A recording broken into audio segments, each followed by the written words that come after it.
Okay, here we go. We are here for the race, and one thing that is super blurry. There we go.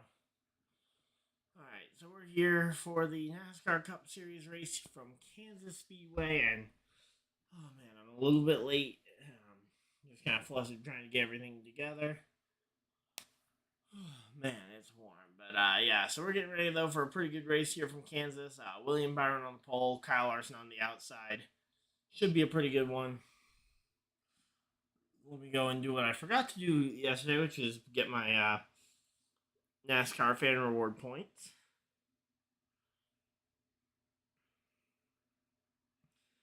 I got my 50 points, and yeah, so last year this was 23-11 on the 45 cars track.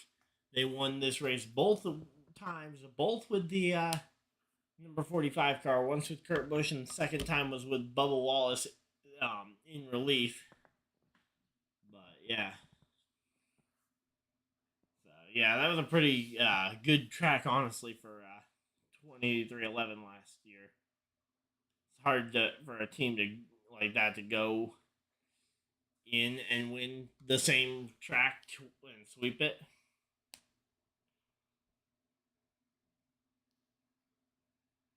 Oh boy, that's some history that they can make there. The history of the of being the first car to win three straight races at a track with three different drivers. So yeah, they're interviewing Reddick. This is a pre-recorded interview because he's not in the car yet. But I heard that they started the engines. Come on, stay up. There we go. All right, so here we go. We got a pretty good race though, getting ready to go here. Um, Again, four Toyotas in the top 10. Christopher Bell in 12th. Bubba's a little further back, so we might not see him go back to back at Kansas, but again, a lot of speed out of the Toyota camp and a lot of absolute burst speed from the Chevrolets. Sweeping those top three spots in practice, or in practice and qualifying, in particular in qualifying. Kyle Busch looked fast in practice, although he didn't end up putting it together in qualifying. I didn't actually see what happened to him, but can't imagine it was anything good.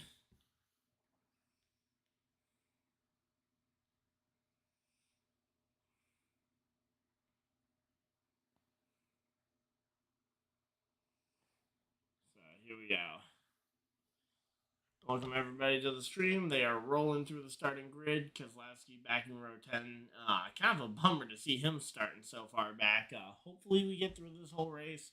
I looked at the weather real quick, and it looks like there is a significant chance of thunderstorms going on most of the afternoon. So we'll have to wait and see if they actually do hit at some point. All right, so they're talking to MTJ here as we get ready for the start of the race. Pre-race pick.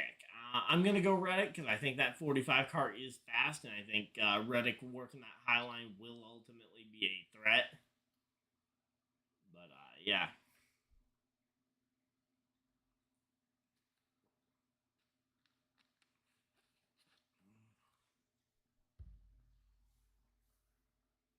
So here we go. But yeah, so Reddick's going to be my official pre-race pick to win this thing. Again, kind of the fact that that car has won the last two at this track gives me a bit of hope. Not to mention, again, his driving style is similar to Larson, who was in contention on the final lap here last year. And he qualified well, which tells me that he has been able to find the speed that this car has in it. So, here we go. Well, Wallace starting all the way back in 17th. That is not going to be an easy starting spot for Bubba Wallace here. Just give me a minute to go. I just got one other thing I need to go do.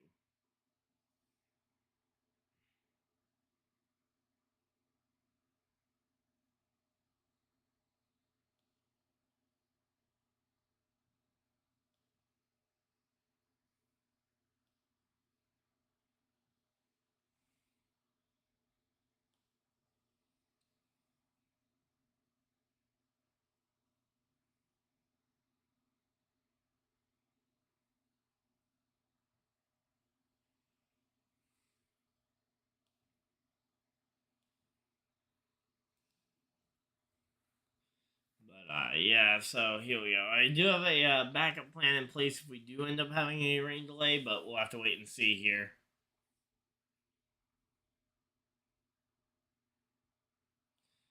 But, yep. So,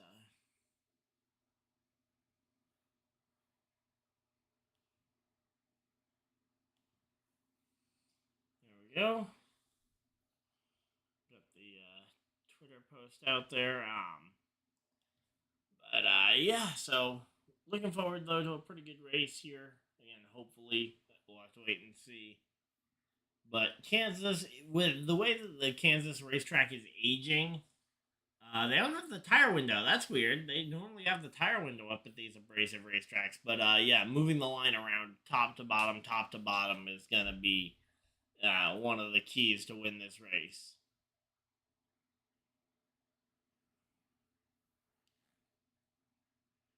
So let's get my other leaderboard up so I can actually follow along with the race. So here we go.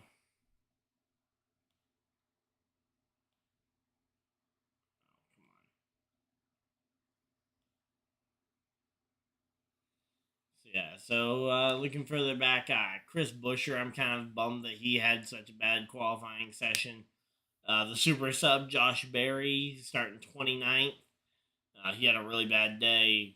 Briscoe having a really bad day, 31st. Ricky Stenhouse and Todd Gilliland, two drivers who had looked a lot better recently, starting back in 32nd and 33rd spot. Just some unfortunate stories in the back half of the field, which, hey, for every good story at the front of the field, there's got to be a somewhat bad story at the back of the field, unfortunately, because not everybody who has a top 10 car can get a top 10 starting spot, because that'd be like 15 to 20 cars. Speaking of cars, pace car dives for pit road and is running for cover, and we have got ourselves a race getting ready to roll. The field is in the hand of the Hendrick Chevrolets on the front row, and they are green. Green flag is out, and they are racing at Kansas. So here we go. Cup racing at Kansas. Looks like, again, surprisingly, the bottom starts off pretty well. I was kind of curious to see how that top line would end up working. We'll have to see coming off the corner. That's going to be the interesting moment to see how many of them jump to the outside to try and carry that momentum around the outside. But yeah, we'll have to wait and see, obviously, on that one. But yeah, there's a lot of mixing up in the back half of the top 10, it looks like. Meanwhile, Reddick in the McDonald's car is looking fast up there. He's already red against the wall. But yeah, and who was that made it up? Oh, that was Chastain that made it up in front of Larson. Those two have a little bit of history from last week that may be looking to get settled here. So, yeah, let's say those two, they got into each other. Well, they got into each other by proxy. Chastain got into the back of the number 15 car of Brennan Poole, who then wiped out Kyle Larson. But again, Kyle Larson was not too happy with Chastain for that one. Oh. No! Willie! No! Not Willie B! Looks like he's got his power back, but we don't know what happened to Willie B. And now this battle between Chastain and Larson is now for the race lead, and Tyler Reddick to the inside. Tyler Reddick, 3 wide on the inside. Tyler Reddick clears them both for the race lead. He's trying to slide up in front of Chastain, but he gets doubled back, and now he's right back to third place after making the 2-for-1 deal at Kmart, and ends up back in third place. So, yeah, now it's back to side-by-side between Larson and Chastain for that number 1 spot. So it sounds like Byron just got really loose on exit of one of the corners there. Here we go. Larson going to try and dive it in here and going to try and slide up in front of Chastain. See what he can do. Chastain going to be looking for the crossover move. Here comes Reddick, though, to the inside, going to kind of box in the number 1 car, and here comes Reddick. He's going to be looking on that inside into this turn number 3 here. But here we go. Oh! Tyler Reddick just spun! Sorry, Reddick just spun Larson right out. What? That was just misjudging a gap right there. I mean, luckily, looks like the Hendrick car is okay, but I say Reddick just misjudged the gap, I guess. I mean, again, that's my best guess as to what happened there. But yeah, he just tried to get in line there and absolutely wiped out Larson. Totally Reddick's fault. But let's see what happened here. We're getting a replay of what happened to. Oh, yeah, he just got loose off the corner and tagged the fence even a little bit for Byron. Okay, so the fact that he didn't wreck that thing is honestly kind of impressive.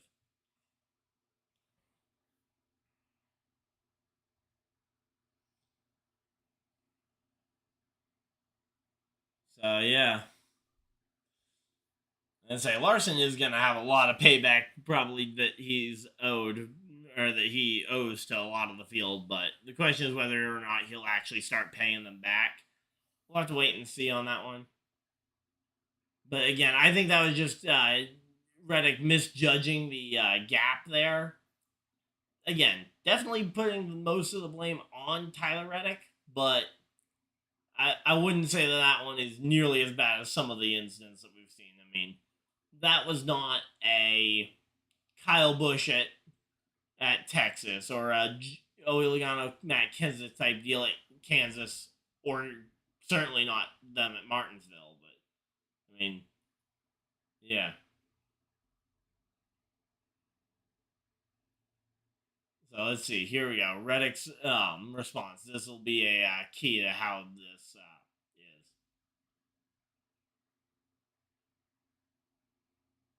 Oh, and they don't play the audio. I thought they were going to play Reddick's in-car audio, which would be great to hear right about now, NASCAR on Fox. Would love to know what he's thinking under that helmet.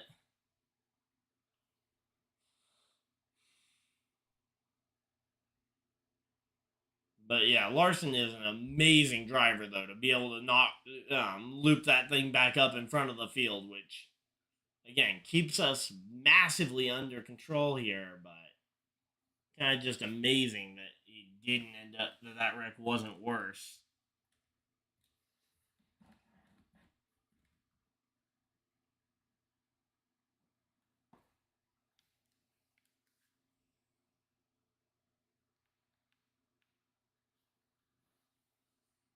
So here we go. How's everybody doing? We got 8 people in here. Of course, leave a like on the stream if you guys are enjoying it. Subscribe if you guys are new. We're trying to hit 2,250 subscribers here before the end of the month. Trying to hit that next big milestone. But yeah, right now they're at commercial break as we're under caution flag and showing Reddick as the race leader. Okay, that's not going to be popular, mainly because of what happened.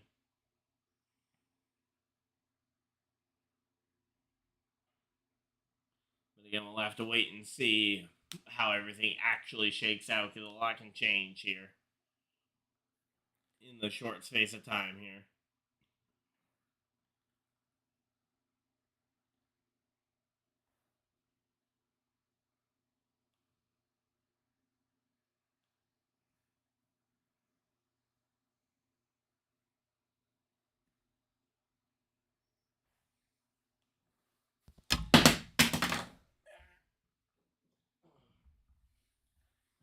Alright, I might need to move that fan a little closer because that is not blowing enough, I think.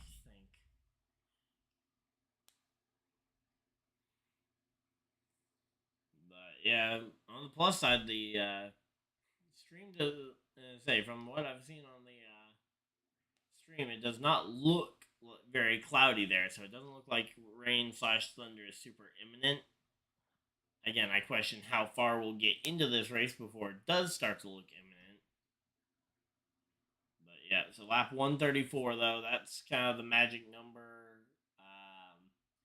Say we'll reach that before we reach the end of stage 2. So yeah, the halfway will be the when the race gets declared official if we get rain. There's no guarantee that we get rain. So yeah, they're back from commercial break, so that means we got another look at the track. So 9 drivers coming to pit road. say Kyle Larson, I'm not surprised he came to pit road. That's the smart choice there. Figure everything out. But yeah. Again, anyone want to share who their pre-race picks were? Who you guys think was at fault for that one between Reddick and Larson? I feel like that one's pretty obvious, though. It was just Reddick misjudging the gap. I don't think, again, this is not a situation I want NASCAR to intervene in the middle of the race. Maybe look at it post-race for a potential penalty.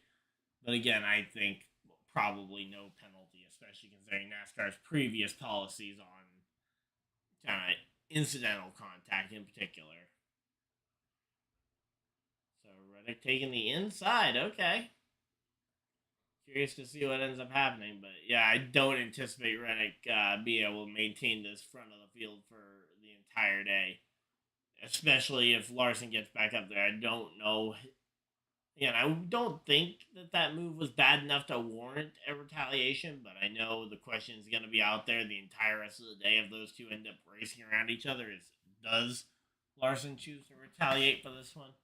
Although, I think he should retaliate against Chastain before he retaliates against Reddick, and I don't think either one necessarily deserves a ton of payback, so we'll have to wait and see, obviously.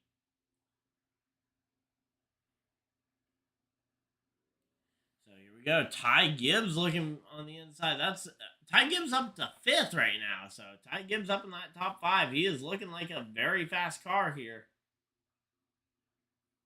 There goes Denny Hamlin, though. He actually knocks Ty Gibbs out of the top 5. But hey, you know what? Ty Gibbs running really well for a rookie at Kansas in his first Cup race at Kansas.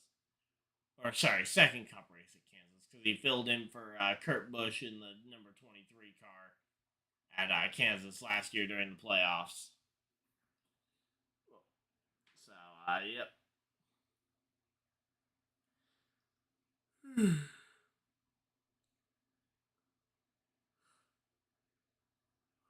So here we go. Ty Gibbs is trying to make passes, but he just does not seem to have the clean air or the or necessarily the car outright pace to just drive up and pass people. So Keselowski, after he was one of the 9 cars to come to pit road on this last stop, he is stuck back in traffic quite a bit.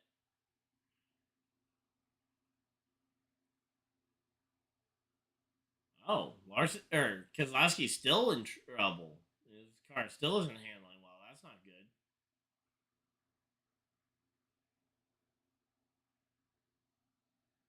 Okay, 7 cars pit. Sorry, my bad. I thought a whole lot. I thought 9 cars did pit, but no, it was only 7 that pit apparently.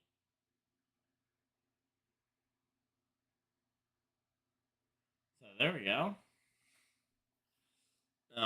Suarez, they're doing a piece on Suarez there. He's running in the 9th place. Whoa! Wait a minute! Hey, NASCAR Fox, can we talk about Michael McDowell being up into 11th place already? I mean, come on. That is awesome to see Michael McDowell fighting with Logano for the top 10. McDowell just poked his nose into that top 10 for a moment. Like, come on. I know I'm a super biased voice on this situation, but I want to see a bit on Mike McDowell while he's running well at an intermediate track of all places.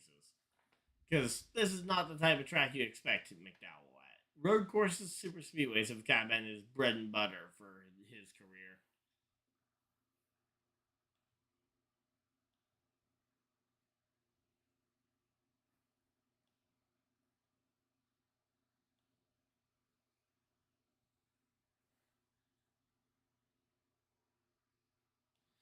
So here we go. Man. So yeah, hard to pass. Again, McDowell versus Logano looks like it's gonna keep battling on. But yep, as I mentioned, those Toyotas, we now have 6 Toyotas in the top 8 spots. So yeah, the Toyotas are absolutely dominating right now. Now I'm curious to see when the petty GMS guys come over if they end up performing at or near the same type of level as the other Toyota cars, or if potentially the increase in force ends up leading to a reduction in overall power.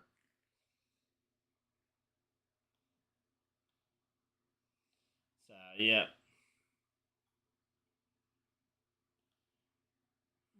Here we go. Here we go.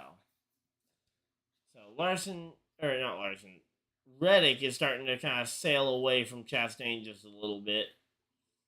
Meanwhile, again, you got the rest of the Toyotas in third, fourth, sixth, seventh, eighth.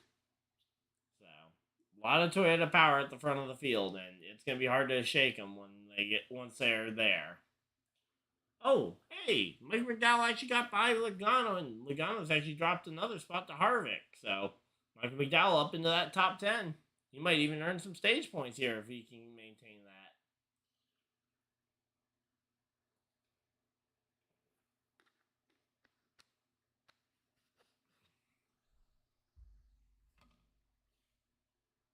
But yeah, I mean, here we go.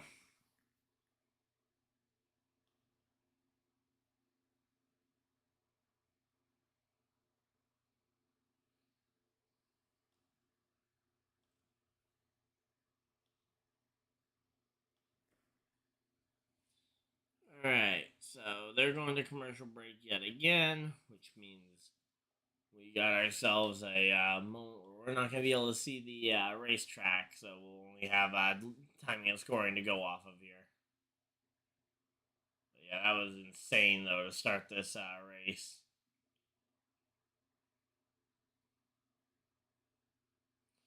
So yeah, I say welcome to the stream, everybody. Hopefully everybody's enjoying it. I'm gonna go try and move that fan into a better spot though. Also, oh, there's actually a power strip there, so I might be able to move some power outlet stuff around to try and help with cord management if I'm up here for much longer. But yeah. All right, so I'm gonna go move that, and I will be right back, guys.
So we're back. They are still at commercial break, which means I've got nothing to really talk about on track.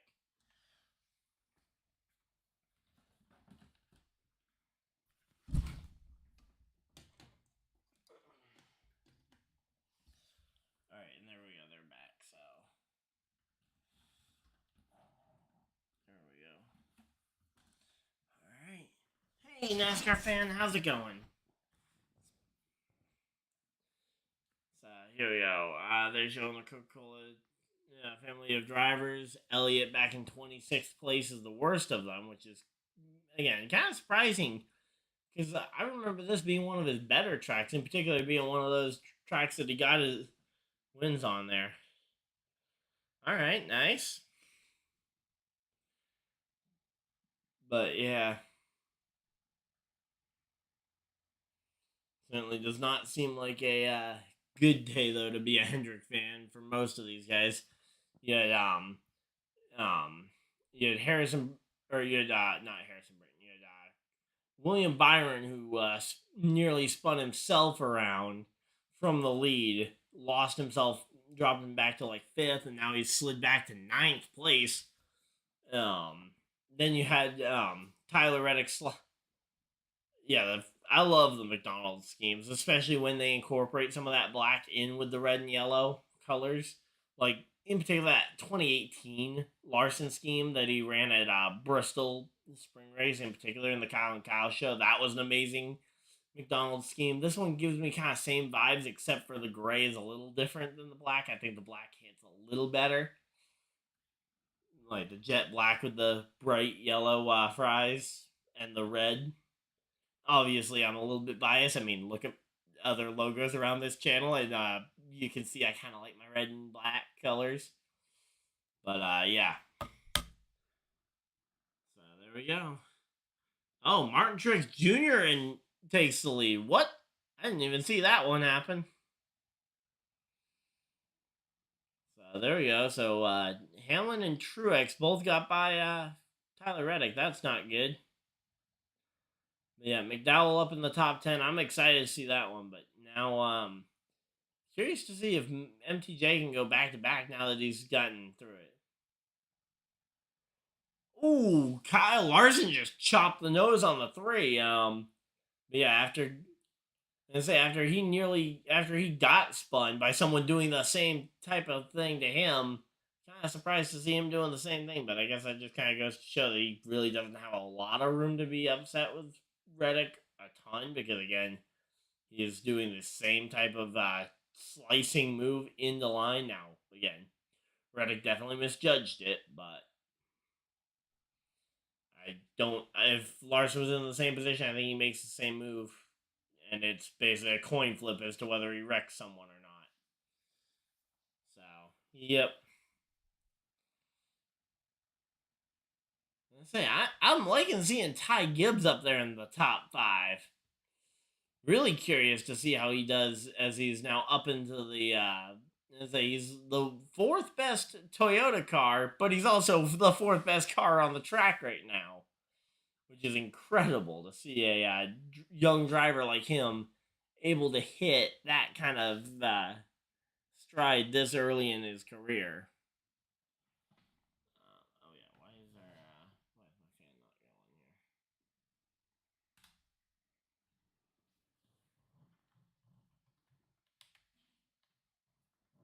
Oh, I didn't actually plug it in. I dropped the cord down, but I forgot to actually plug it in. That would explain it.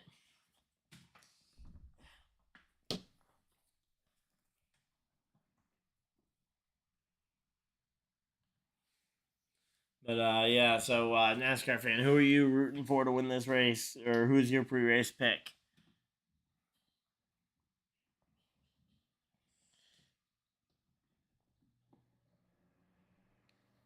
All right, there we go. I got some air finally onto me. So there we go. That's gonna help.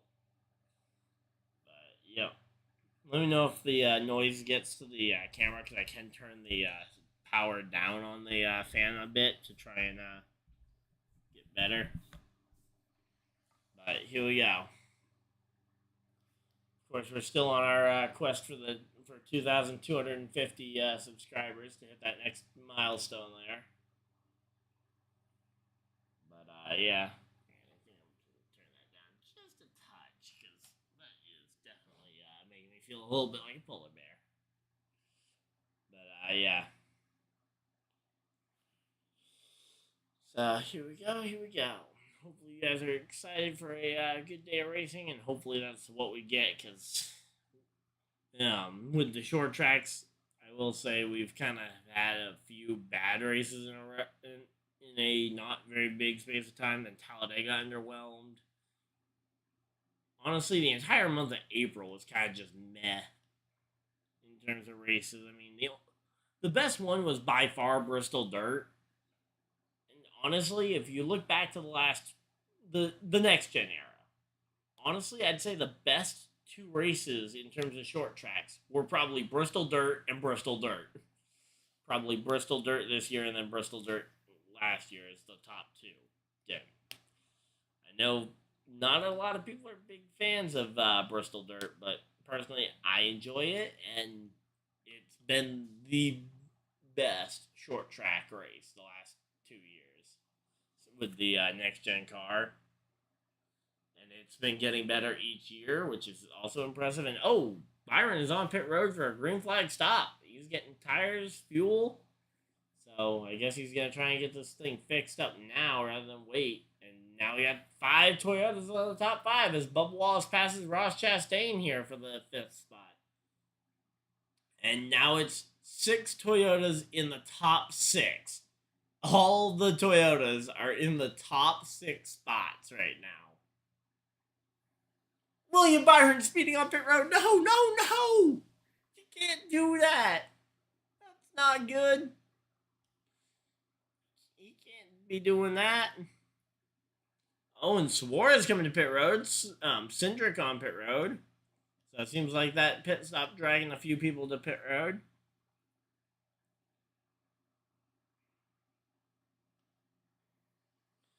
So here we go.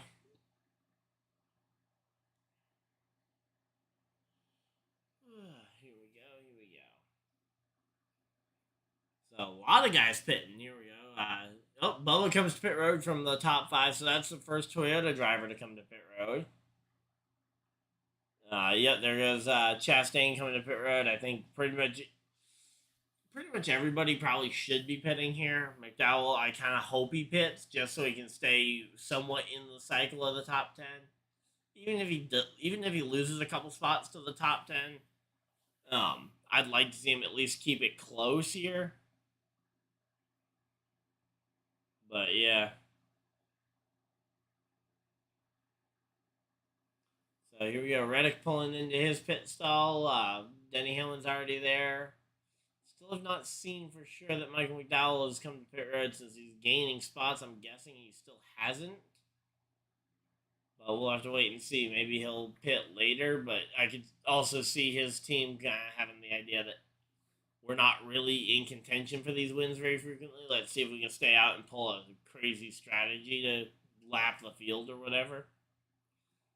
I'm just not the biggest fan of that kind of strategy, not to mention I want to see McDowell get praised for his actual talent, and strategy moves like that don't help.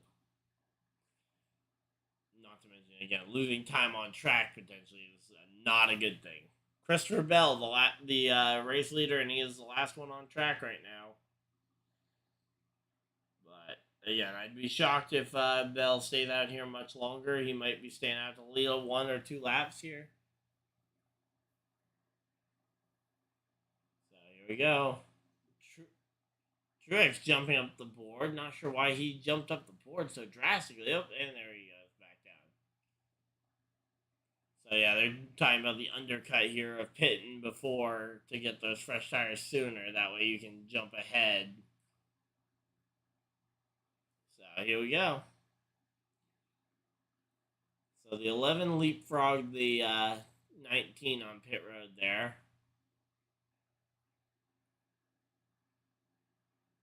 And we're kind of just waiting to see what happens. Stenhouse, I could see him trying to pull this kind of strategy, maybe to try and stay out and maybe save himself a lap, but yeah, it's not easy to save yourself a lap here. So Michael McDowell, Christopher Bell, Corey LaJoie, Ryan Preece, Keselowski, Gilliland, and Yaley. It looks like Gilliland's in the pits now. And here comes Christopher Bell to pit road. Michael McDowell should be not far behind him. But yeah, you can wait a while, but the problem is you're losing time on the track to everybody else. Now, if it goes long, you can get a good idea. And if there's a yellow before you pit, you can get a benefit out of it. But you can't have a caution come out like right after you pit, and then you're really in trouble if you're in the 34 car. Because you need a little bit of time on your tires after you pit here. Because, yeah, he's coming into pit road here. LaJoie, again, I could see LaJoie or Preece potentially trying to stay out and maybe gamble their way into some track position if and when a yellow maybe would come I think that's about as far as I would be willing to risk it, though. Again, I think McDowell's doing enough right now that he doesn't need a bold strategy to try and get there.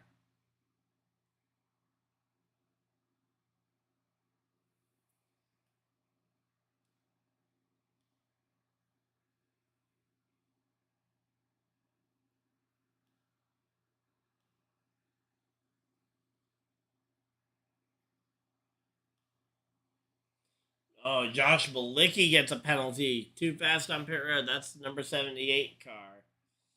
So, bummer to see that.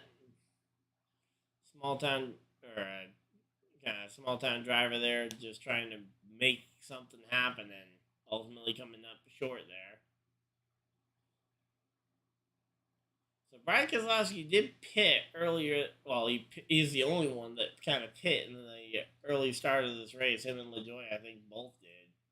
But yeah, they have stayed out thus far to try and wait for the yellow to potentially find them.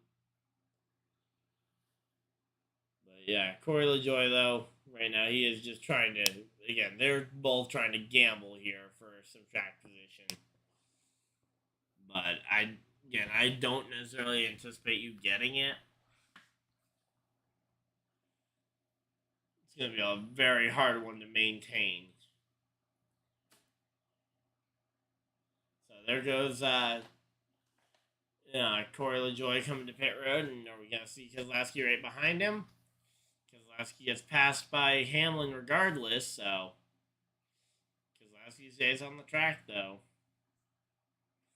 Again, at this point, you're pretty much you're waiting. You've committed to this strategy. It's pretty hard to get off of a strategy once you're on it.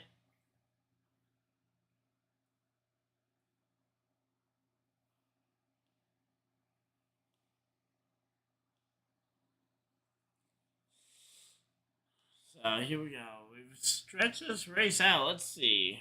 Let's take a look at the running order and see if there's any big surprises here. Big one I want to know is where does McDowell end up cycling out? He ends up 25th right now.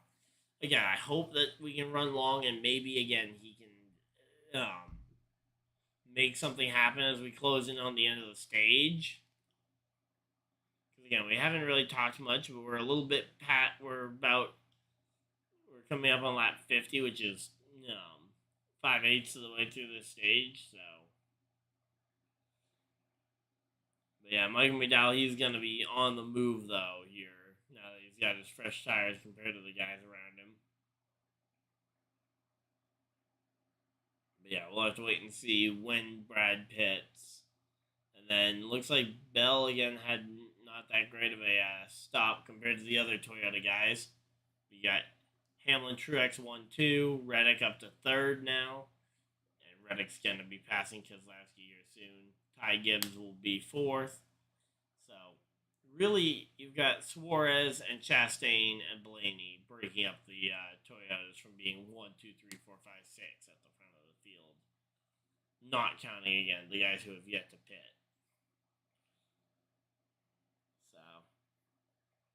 F1, by the way, for anyone who's interested, just started over on ESPN. Unfortunately, I can't cover both, and this race wasn't a Saturday night race, even though it races much better in the nighttime. Kind of part of why I was so excited for the potential of a night race here.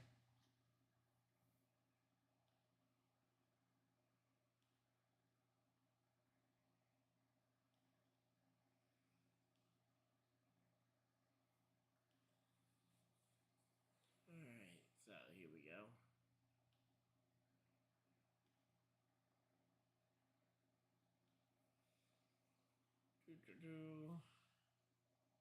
So yeah, we have absolutely had a fantastic start to this race. Honestly, I'm glad we've seen it go as green as it has. Kind of bummed. Again, I'm bummed for Larson and his fans that he didn't get to experience much of this race early on, but yeah.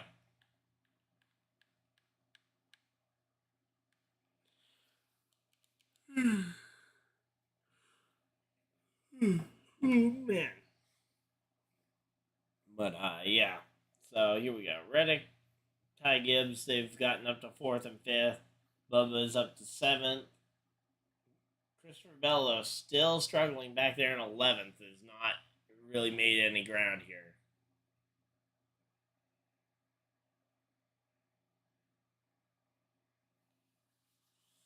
So there we go. They're doing a piece on some amateur baseball. It'll look like the Savannah Bananas or something, which I've seen them virally marketed around. I just don't know what division or league they play in. I know they're not MLB because they are way too goofy for MLB. But yeah. So here we go. They're going to show something here. So showing how Truex got the race lead here because we were at commercial break when he did it. So there we go. Yep. Dirty error from lap traffic, and the 19 Truex was able to get by. Oh no. Chase Briscoe loses a wheel on pit road. That is not going to be good. Now, hope.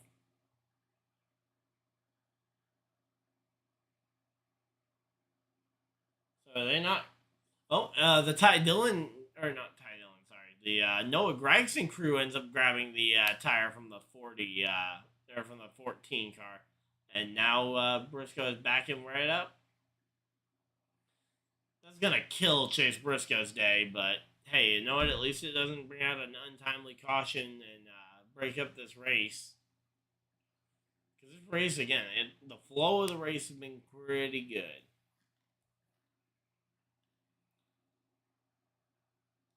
But here we go.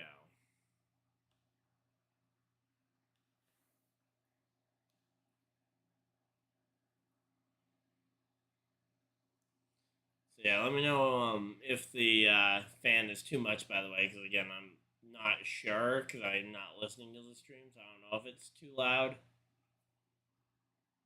Trying to keep it to where I'm still feeling the air, but where it's not too overpowering for you guys.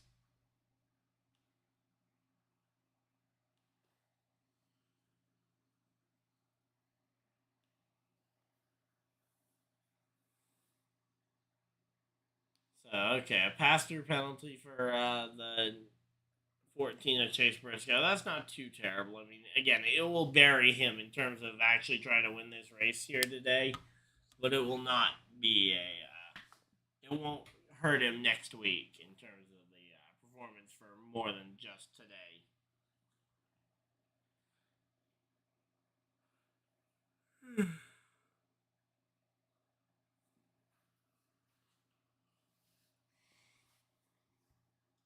So that's going to be interesting for Keselowski because they can go about 21 laps on their tank of fuel from here, and they've got 22 laps on the in the stage. That's going to be fun. Bell has made his way up to 7th, so it's now Toyota's 1, 2, 3, 4, 6, 7, which is incredible.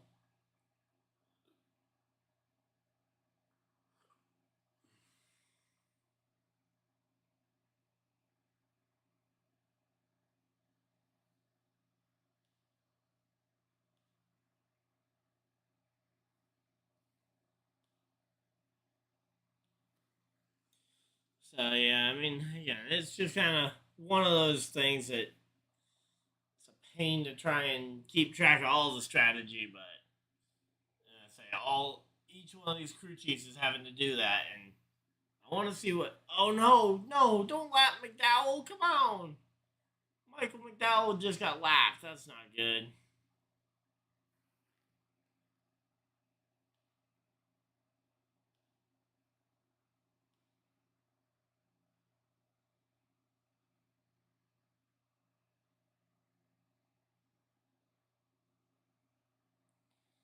So let's see. Michael McDowell is 25th. He has not been able to make up much ground, which again, it's kind of hoping for better luck here as they get closer to the pit stop.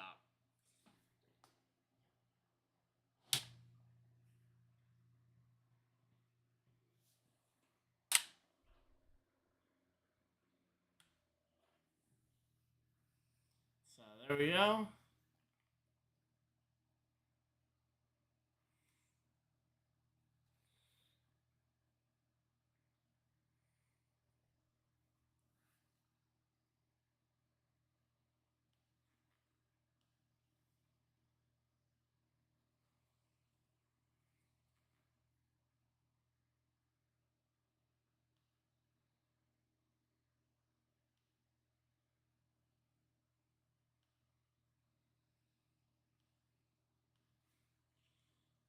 So here we go. Those Toyotas again. They are showing a lot of pace here,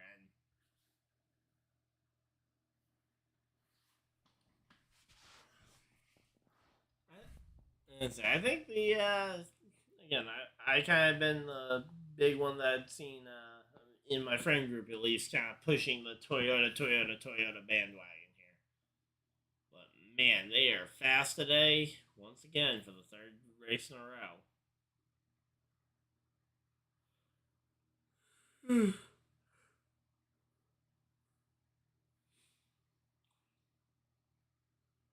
So Larson gets back by Kevin Harvick there. Those two kind of battling it out for position there inside the top.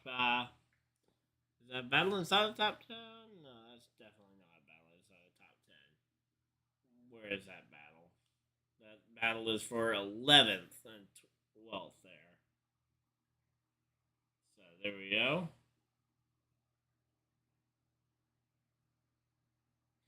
So again, right now I think Keselowski's got to try and basically fuel mileage his way to the end of this race, or the end of the first stage here to try and keep this one. But again, it's still a long way to go here.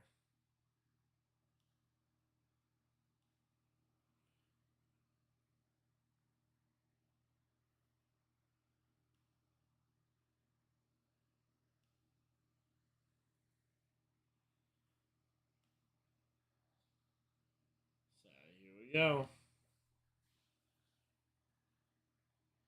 Pretty good racing going on though so far.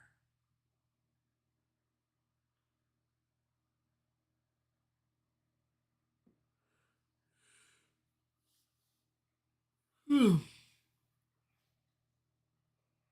here we go. Here we go.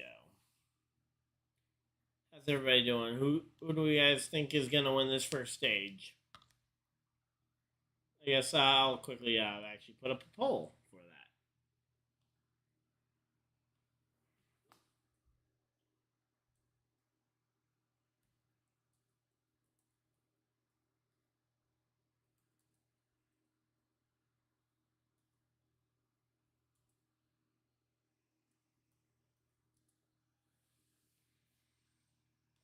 All right, there we go.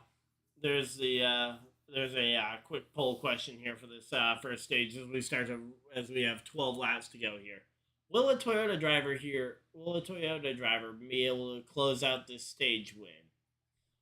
Or are we going to see some massive implosion from the Toyota camp to give up the stage win here to a Chevy or a Ford? Yeah, that'd be a massive implosion, but we've seen big implosions before. So I think it's a pretty good question, though.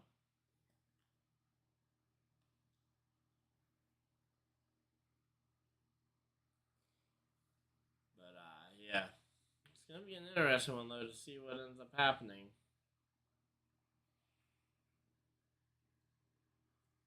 So Truex, Hamlin, Ty Gibbs up into the top three. Reddick in fourth is the first 2311 car. Fifth is Suarez. Sixth, Christopher Bell. Seventh, Bubba Wallace. So.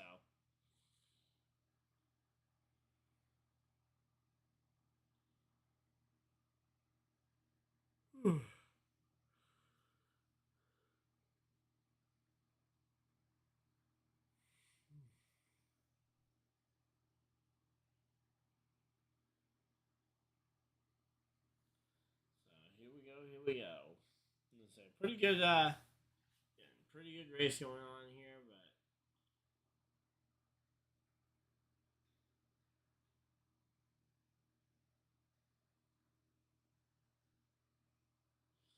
Wow, 10 seconds between MTJ and who is second right now, and the second and the third place car Ty Gibbs. Wow, that is incredible.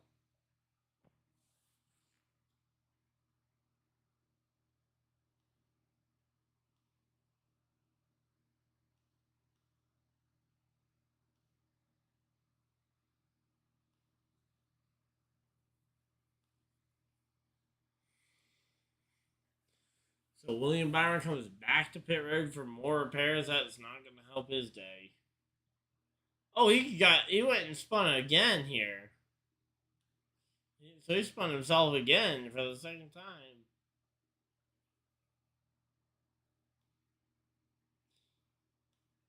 But yeah, here we go. So by the way, Keselowski did eventually pit. He is now 2 laps down, and yeah, it's gonna be rough on him for the remainder of the race. Because yeah, he ultimately had to pit. He couldn't make it. So we got 7 laps to go here in the stage. I want to see Michael McDowell get back on the lead lap, but I don't think we're gonna see it because we've seen so many cars getting lapped. He would need to pass his teammate Ty Gilliland, AJ Allmendinger, and Eric Jones before he could get that free pass.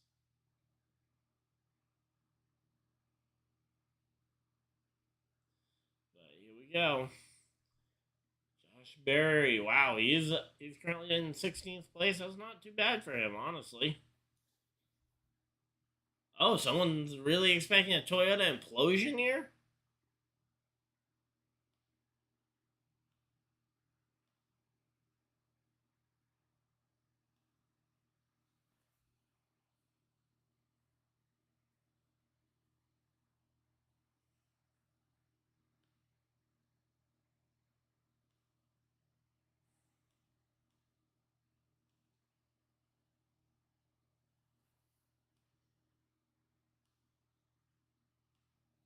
So yeah, someone who's pretty convinced that Toyota isn't gonna find their way into winning this second stage or this first stage here. I mean, but man, I mean Hamlin again. Hamlin and Truex, they would need an absolute implosion or a very quick yellow here to stop them from winning, or to stop one of them from winning this stage. I mean, again, Suarez, who is like 13 seconds back, is so hard.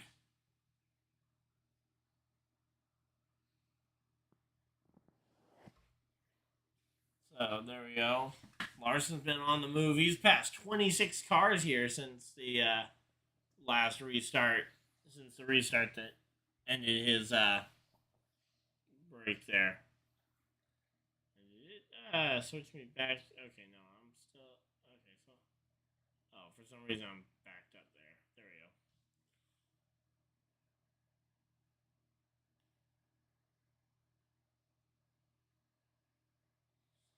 So here we go. Say right now, this race has absolutely been spread out here. The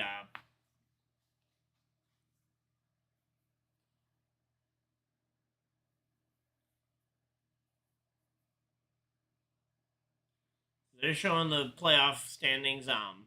By the way, for anyone that was curious, because I mentioned it last week and I mentioned it last night, but yeah, with my internet situation, I haven't actually been able to get much work on the tournament done for the iRacing tournament that I'm going to be doing.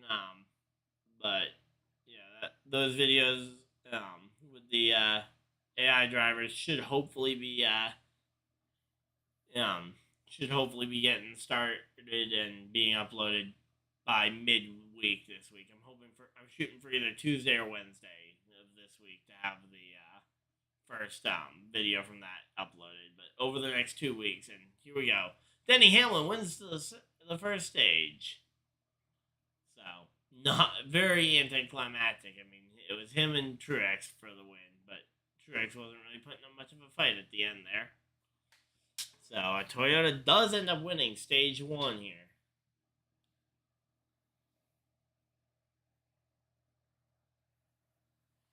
So there we go.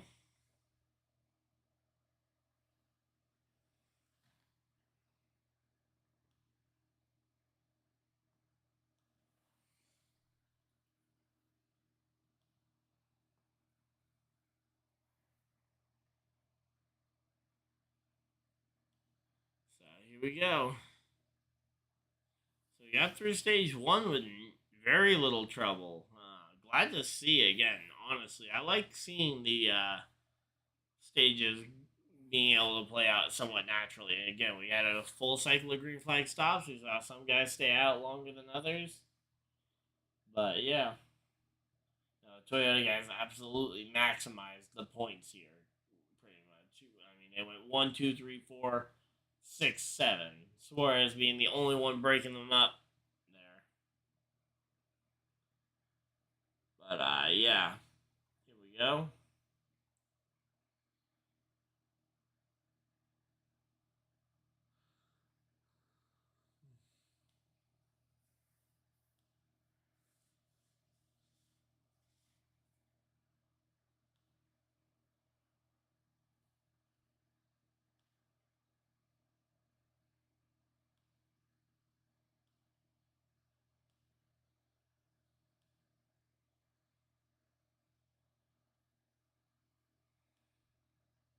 So there we go.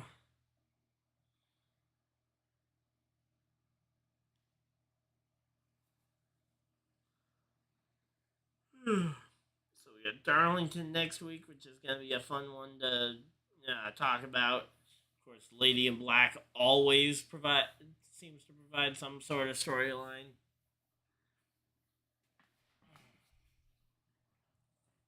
Man, I'm thinking, hey, go grab some more water here soon. But yeah, first stage though went pretty well. And the second stage is even longer. I didn't realize the stages were slightly different in length. So we got 85 laps this stage. So by the time we go green, it will essentially be 80 laps to go, probably.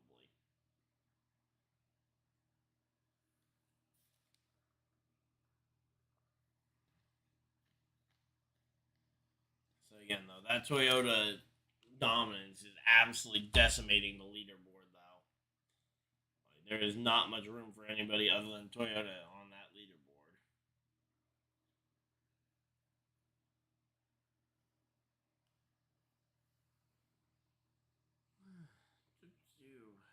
Here we go. Here we go.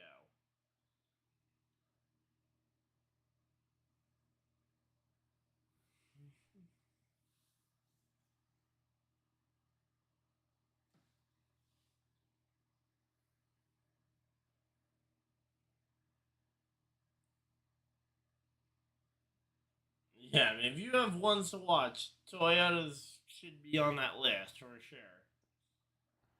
Just picking which Toyota is going to be the tough part. Again, my pre-race pick was Tyler Reddick.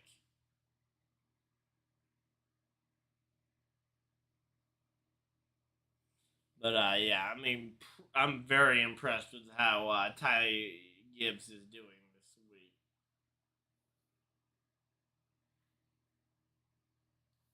And I say Suarez has been able to consistently keep those Toyotas kind of split up, and he's been the only one that's been able to actually stop them so far. Chase Elliott got all the way up to 13th though before the end of the stage. That's impressive.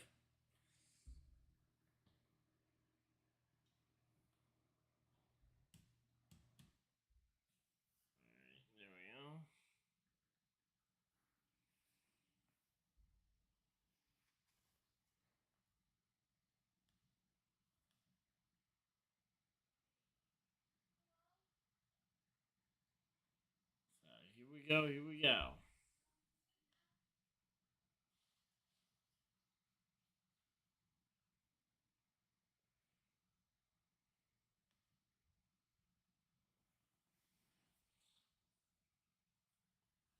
So here we go. We're getting ready for green flag or for yellow flag pit stops here at the end of the stage. So here we go. Toyota party down pit road. Now I'm expecting they will probably cut to another commercial, which I will probably go use the bathroom when we get off pit road. But here we go. We've got Tyler Reddick, Ty Gibbs, Martin Truex Jr., and Denny Hamlin being shown on the mini screen there.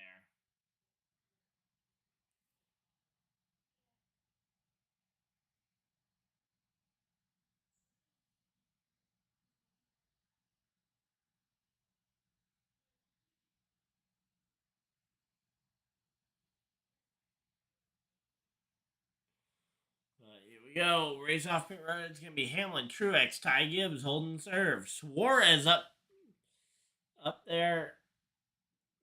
Reddick losing 5 spots. That is not good. Reddick dropping back to 9th here for the start.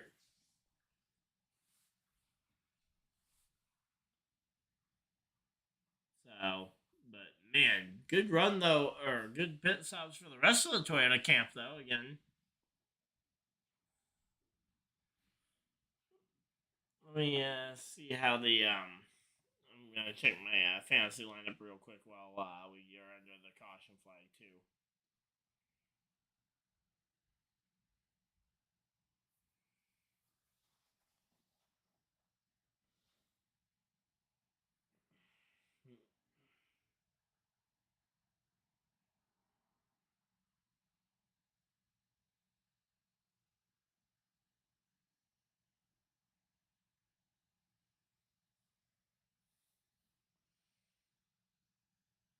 Let's see how high some of these point totals are. Wow, I'm actually kind of surprised there aren't more super high ones. Although I know we're not through much of the, we haven't gotten that second stage in yet.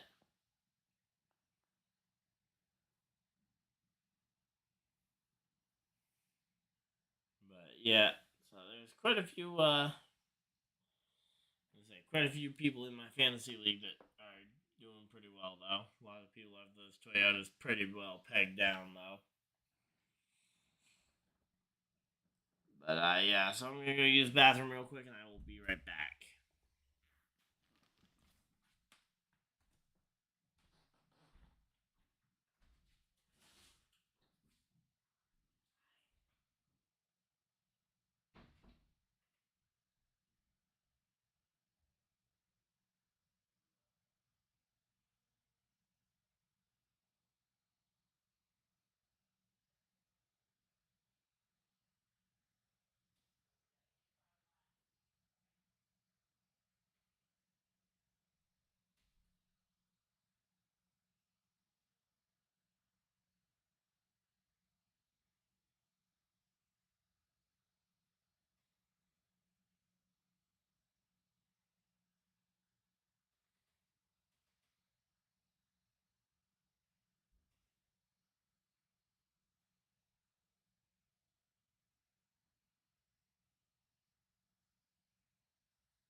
All right. Here we go.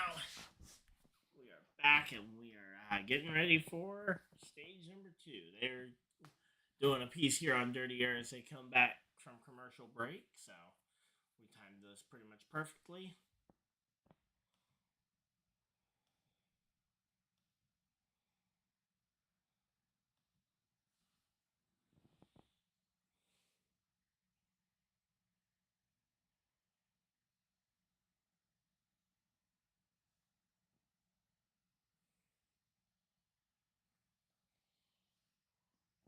So yeah, right now they're just talking about Dirty Air, and yeah, looking at the leaderboard after the pit stops, Ryan Blaney had a pretty good stop. He was able to get up there and break up some of those Toyotas. Larson up inside the top 10. He's ready to start paying those Toyotas back for kind of shuffling him out early after the incident early on with him and Reddick. He's actually outrunning Reddick right now, and they're going to be. I think no, they're not going to share a row. Probably. Maybe we'll have to wait and see how Choose Cone works as to whether they'll share a row or not. I don't think they will end up sharing a row, but here we go. Welcome everybody. How's everybody doing tonight? Anyone got any mid-race picks now that we're one stage in the books? Again, I'm kind of sticking with my pre-race pick right now with Tyler Reddick. I think, again, that 45 car, I like the storyline of the 45 winning 3 straight races with 3 different drivers at Kansas with Kurt Busch last year, Bubba last year, and now this year with Reddick. Now, to get 4 would be absolutely ludicrous, but hey, you know what? If we can make history with 3, that'd be impressive.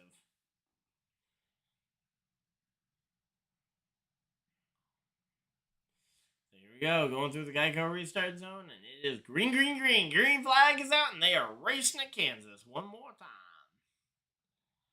Oh, and Ryan Blaney pops out on the bottom lane. He's going to make it 3 wide with Suarez for that 3rd spot there.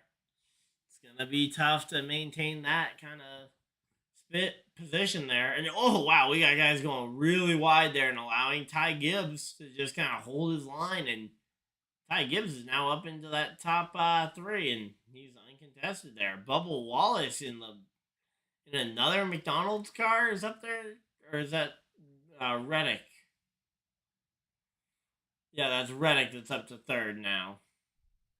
The battle for the lead between Hamlin and Truex is on.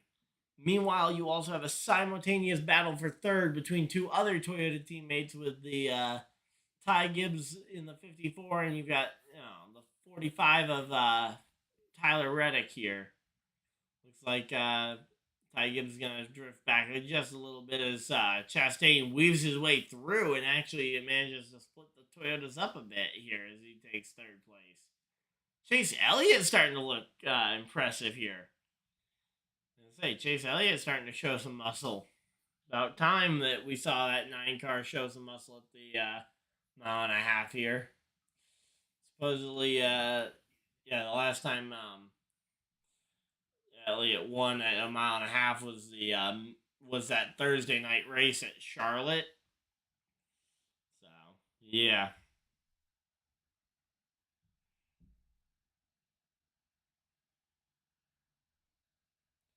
So here we go again. I almost feel like you want to shuffle in the line here to just try and give yourself the biggest benefit to try and win this race, but it will be hard.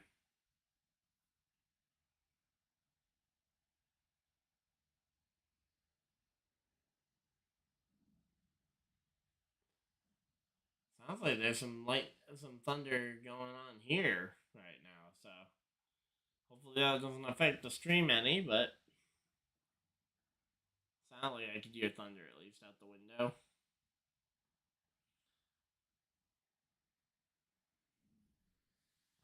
But yeah, right now though, definitely an interesting race building here. 23 of Bubba Wallace looking to go.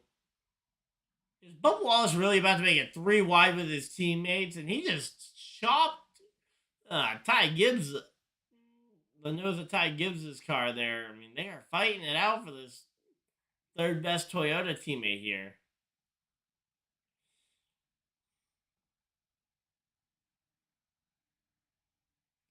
But yeah, I mean, again, if these guys could just settle into a groove, they could probably try and have a decent shot at keeping pace with the 19 and the 11. But the 19 and 11 are being really tough to pass here.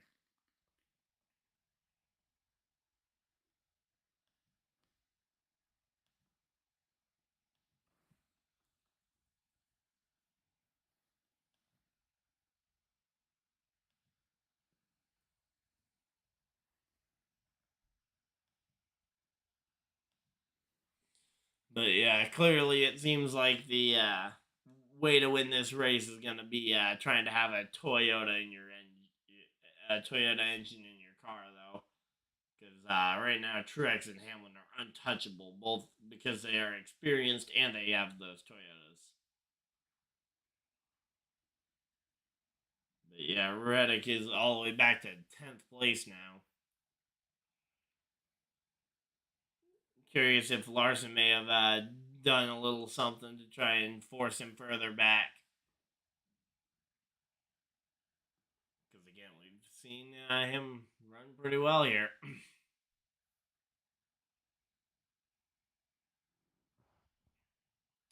So here we go, here we go. Bubba Wallace sliding up in front of Chastain. That's going to be Bubba Wallace to 3rd place here.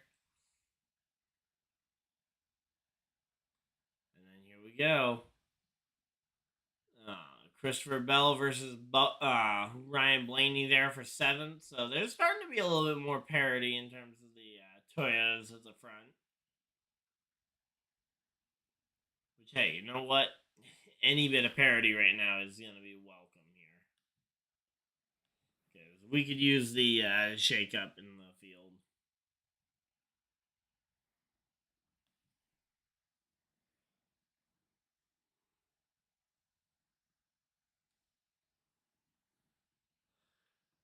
So here we go, here we go.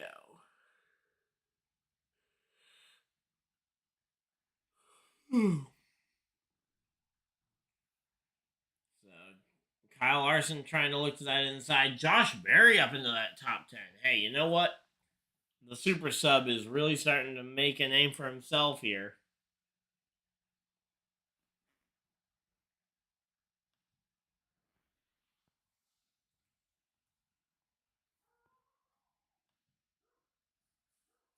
So here we go, here we go.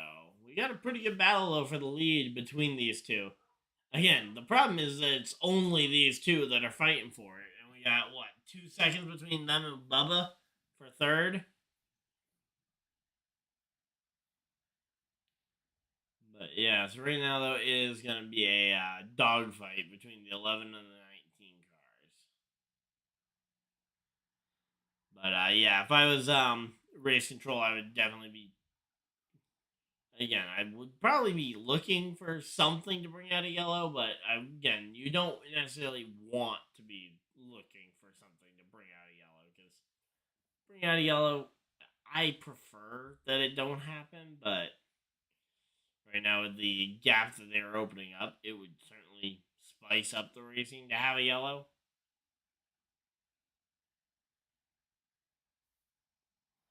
But here we go. Again, who's everybody thinking is going to win this stage? I'll wait until probably about halfway in the stage, so around about 40, 45 in the stage is when we will put up the poll for who's going to win it. We might put in some other options, or we might do the same question from stage 1 of, will a Toyota driver get it? But, yep, there we go. We went to commercial break, and they're promoting this whole Farmer Wants a Wife show. I'm still not the biggest fan of the idea. Just seems like a way to try and capitalize off fans of The Bachelor. But, yep. Fun times.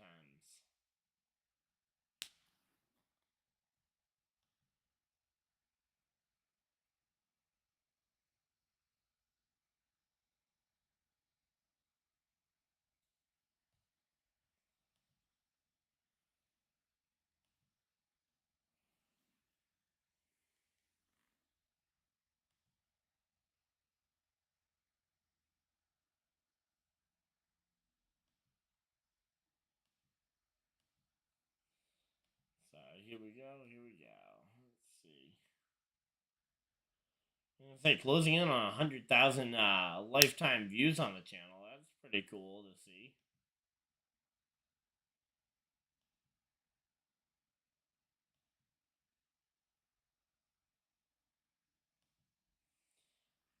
So, yep, here we go. We're just kind of waiting for the commercials to get through.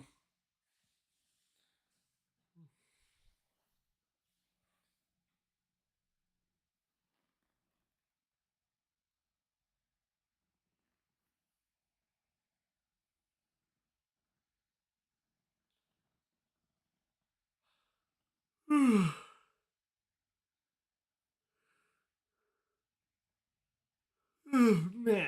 here we go. Should hopefully be getting ready for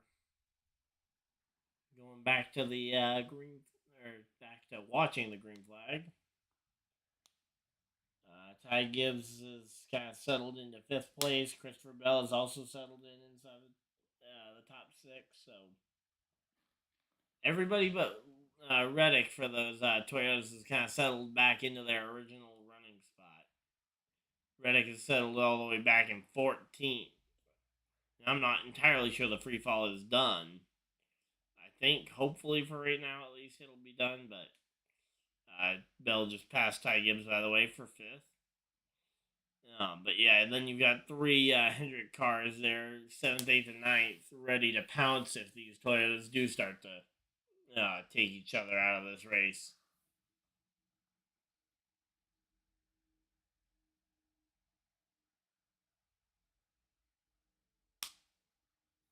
So here we go, here we go.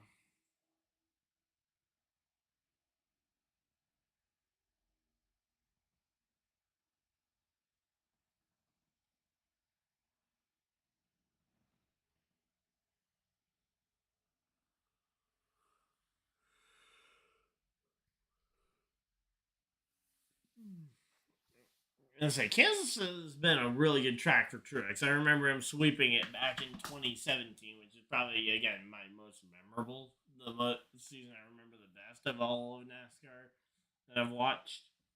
Oh, we got a caution flag for Austin Cindric.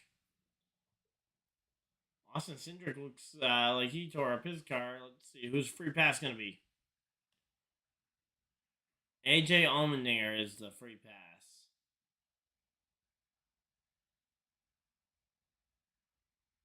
Michael McDowell's up 2 laps down. That's not good. If McDowell can't gain some spots, that's going to be a tough one. But yeah, it looks like a tire going down there. We've had 15 lead changes already today. Just kind of curious. Let's see what F1's doing right now. So they're about half. They're closing in on half. Yeah, they've just passed halfway in their race, and Max Verstappen is leading over his teammate Sergio Perez. Fernando Alonso, though, up in that top 3. So nice to see Fernando doing well over there.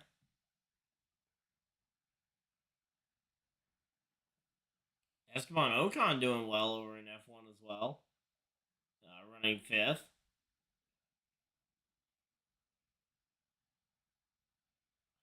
And somehow all the F1 drivers are still running. I'm kind of surprised about that. I thought someone would have taken each other out early on here. But I guess not. So here we go.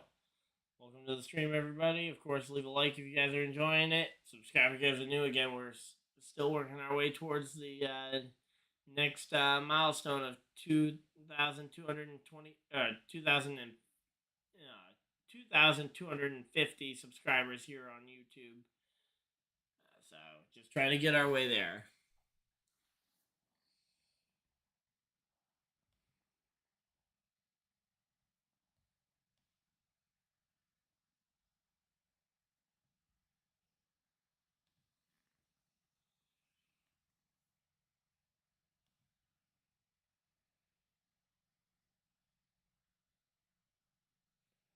So yeah, Max Verstappen has a 15-second lead on his teammate, though. Which, oh boy, that is a dominating show if I've ever seen one.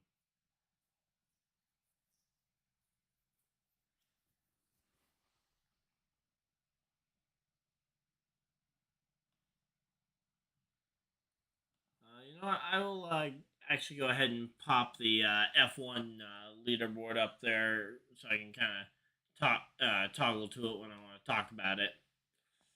But yeah, for right now, I don't think it's going to be a massive talking point. So we'll see what we can do here, though.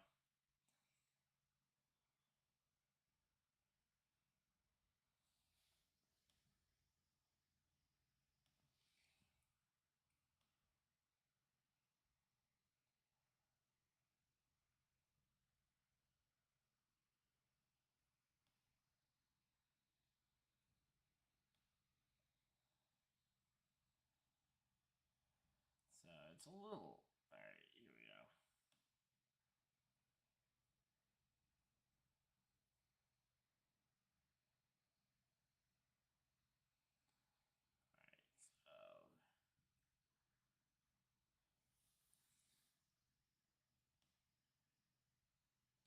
Trying to make the adjustment on the fly here.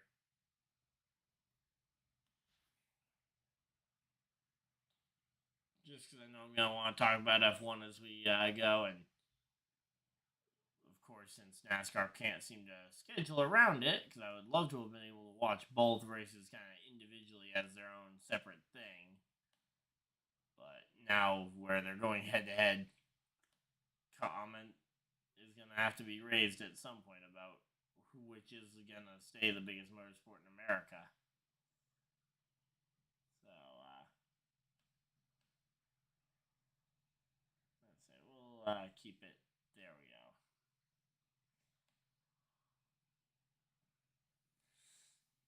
That big enough?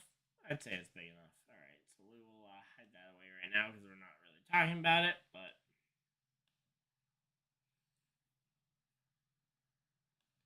so there we go. We got ourselves a F1 tracker though, so we can kind of pop up the F1 leaderboard, or at least the top three. Which, honestly, when it comes to F1, outside of the top three, it doesn't really matter because outside of the top three, you're basically just a participation trophy.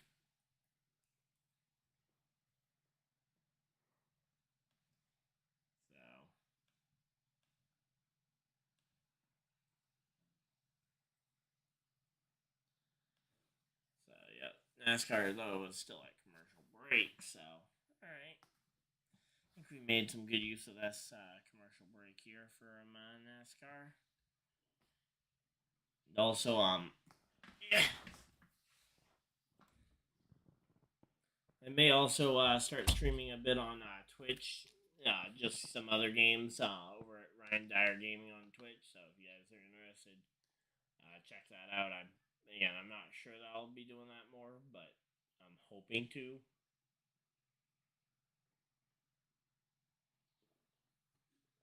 It's just hard with my current schedule.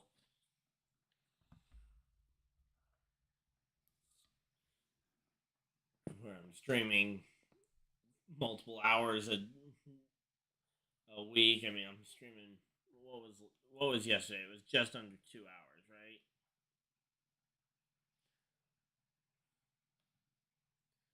So yeah, so I streamed actually a little over 2 hours last night. Last week I did a little under 2 hours of streaming, but then the week before that I was live for over 6 hours combined between the 2 days. Then Martinsville weekend, that was a long one where we had 4 hours of truck coverage, 2.5 for the Xfinity Series, and then 3 for the NASCAR Cup Series. So yeah, not a great show in there, or not a great show. I mean, not great for having time because we are here streaming a lot, which I'm enjoying. Like that is one thing I have really enjoyed is actually doing these live streams with the of the races and just kind of being able to talk through and just kind of stream of conscious almost my immediate reaction to everything. And Bubba Wallace on the front row here. He is going to try and control this race. Justin Haley on the inside of Mike McDowell there. Not sure why they cut to him, but here we go. Green, green, green. Green flag is out, and they are racing at Kansas. So there we go. Those two Toyotas on the outside making something work. Bubba Wallace out in front. Bubba's probably going to have to go down to try and block Chastain. You don't want to let Chastain get too big a run. Although, oh. The restart's under review. The restart is under review. I wish I had an on-screen graphic for that, but I don't have an on-screen graphic for being under review because I didn't think that we were going to see restarts under review. I'm guessing it has to do with somebody diving below that below the white line before they got to the start, but We'll have to wait and see on what it is. And oh, whoa! Kyle Busch just made a 4-wide pass for position. Kyle Busch just passed Ryan Blaney, Kevin Harvick, and Josh Berry, the super sub there, in one move.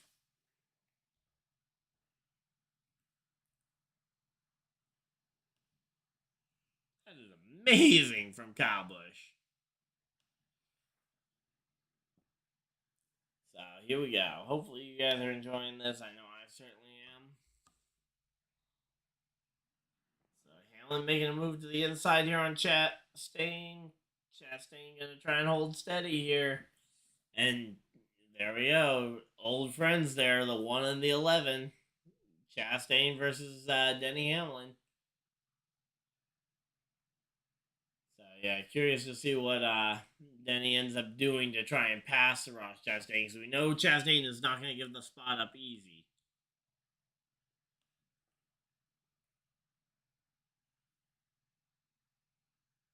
All right, NASCAR just determines no penalty from the restart. So no penalties. I like the call. I don't know what they were initially reviewing, but I like it when we don't have NASCAR race control interfering with the flow of the race. But here we go.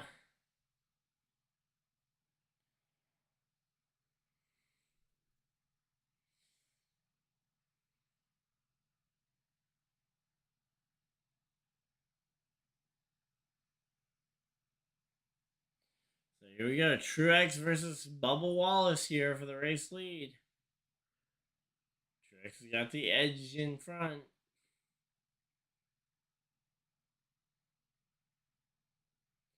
But yeah, right now though, again, we're just kind of working our way through here.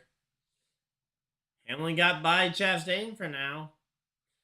Truex got by Bubba, but Bubba looking back to the inside. I don't know if he's going to really have much to try and do there.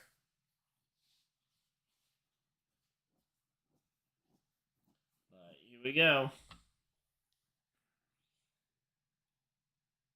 I say Larson is now right on top of these front two, though. Bubba Wallace is now side by side with Kyle Larson. It is going to be a dogfight here. Then you got Kyle Busch fighting with Tyler Reddick inside the top 10. Nice to see Reddick back up inside the top 10. I think that's all 6 Toyotas back inside the top 10 now.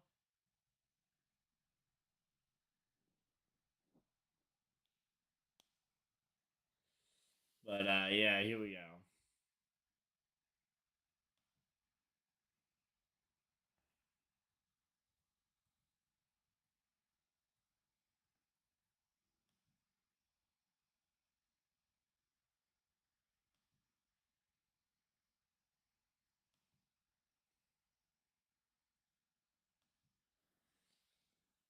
So there we go.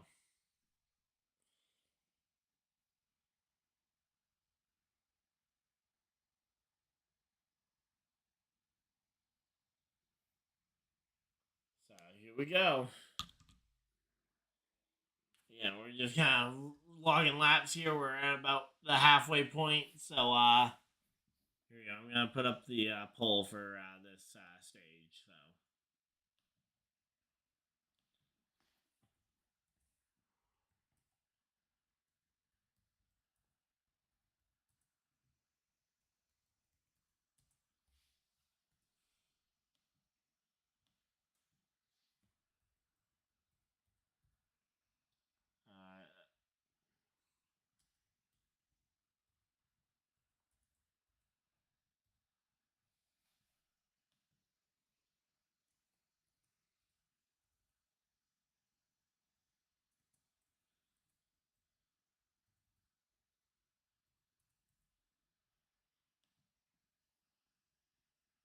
But yeah, so right now, I've got to get my hotkeys fixed so that I don't keep cutting my thing away every time I type a S. I'm not even sure why I have that as my. Let me go ahead and see if I can change that.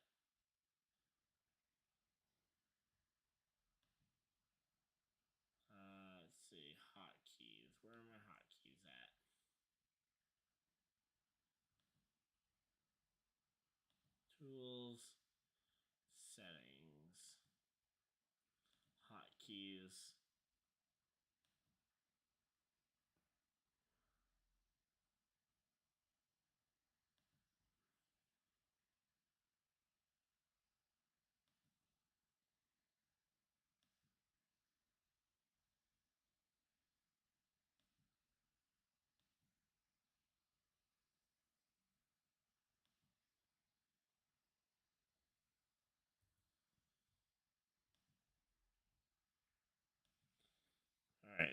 So now I shouldn't hopefully keep toggling off of the stream here, but yep.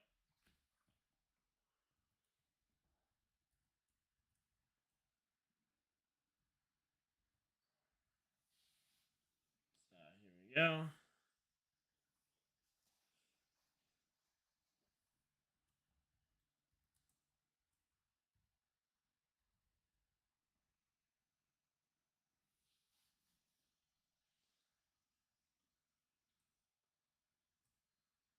Alright, so we can only have 4 options. That's good to know for future polls. So there we go.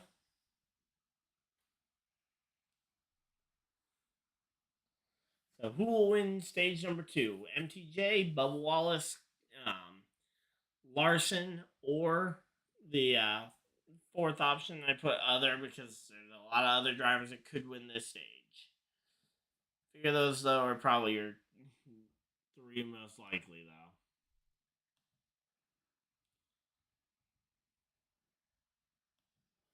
So here we go. Pretty good question, I feel like. I'm curious to see what ends up happening with it.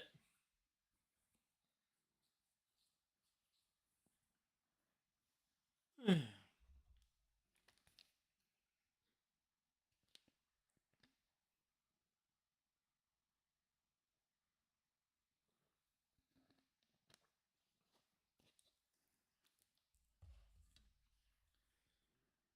here we go. How's everybody doing tonight? We got ourselves a pretty good race going, honestly. We got a lot more shakeup in the field than it looked like we were going to there for a bit in stage number 1.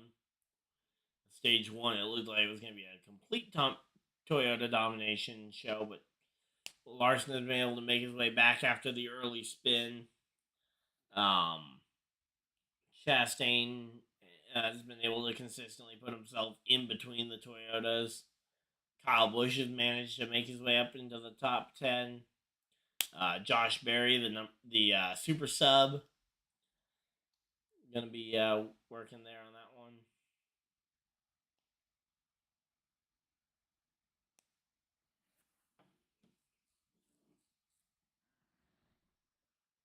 So here we go. Showing this commercial for the this new Dirt movie, which I think is going to be an awesome documentary to watch. I'm really looking forward to it. Because, yeah, I mean, dirt racing is so cool. You know, to see the, so yeah, it's a 5-part documentary series for following the dirt racing across America, which is amazing. Again, dirt racing is so much fun.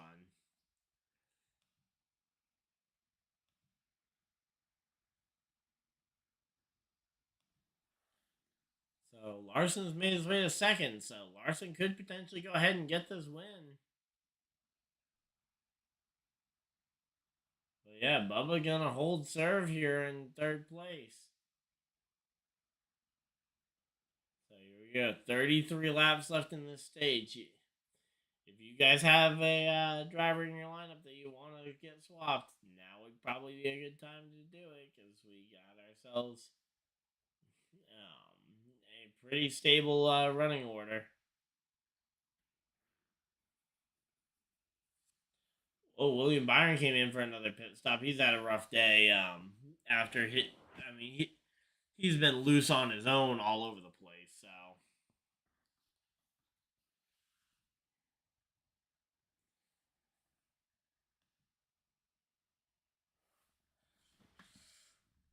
All right, here we go. So here we are. They're showing a replay here of Kyle Busch here fighting with somebody.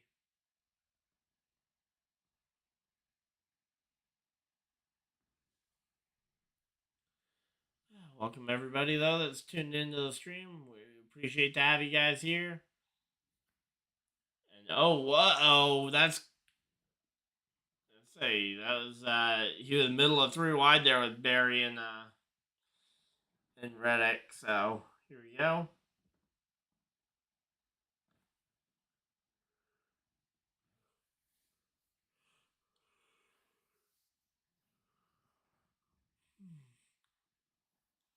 Here we go. Here we go. Some pretty good racing going on here.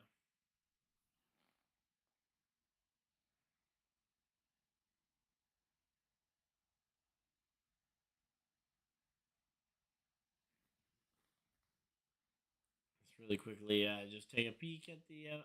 Oh, F1. Sergio Perez is taking the lead in F1. So let's put that back up here because I was just taking a look at it. Yeah, Sergio Perez is taking the lead over Max Verstappen, not by very much, but let's say those two are a lot closer than they had been. Fernando Alonso is still about 15 seconds back, but Verstappen has definitely fallen back quite a bit. Not sure what happened because I'm not watching that race, but it's curious to see that battle is a whole lot closer. Say if we get a caution flag here, I might switch my TV coverage over to ESPN to watch the end of this F1 Grand Prix.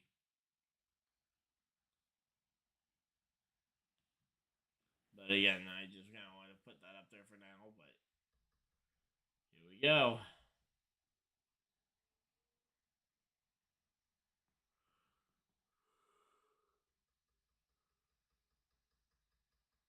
All right, here we go. Here we go. Hopefully, you guys are enjoying the race as much as I am. I know I'm enjoying it a ton. Oh, Eric Amarola's around. Well, we got the yellow I wanted, but Amarola spins around. That was, I say, we kind of gotten into a lull there, and all of a sudden we got a caution to flag to spice this up. Again, if you guys have your lineups, let's go change our lineups.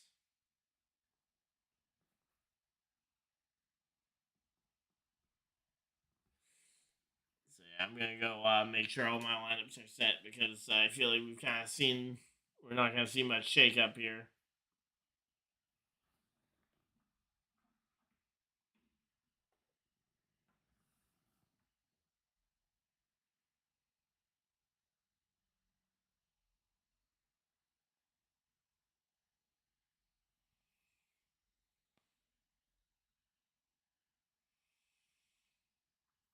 Yeah, so I think my primary lineup at least is pretty good. Gotta go check my other profile because I've got my other profile in a couple of other leagues. But yeah, check your fantasy stuff. Of course, vote on the poll if you guys want to have a shot to vote on who you guys think's gonna win this stage. I'd love to see a conversation about who we think's gonna get it.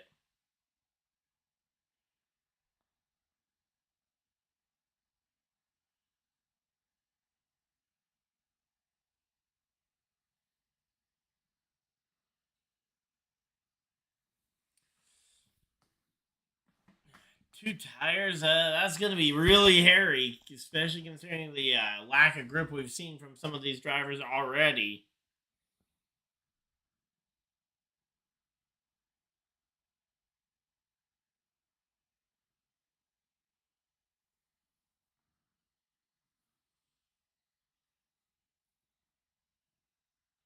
Yeah, somebody's going to try it, but I would not be. I would not be the crew chief that would be supporting that choice to go two tires here.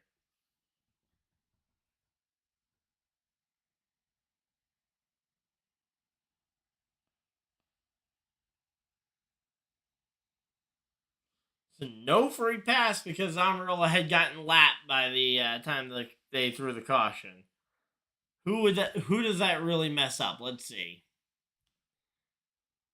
That kills Harrison Burton, who would have been the free pass. Mike McDowell on the lead lap. That's impressive to see him back up there. Getting back on the lead lap. Hadn't seen that he was back up there, but hey, nice to see.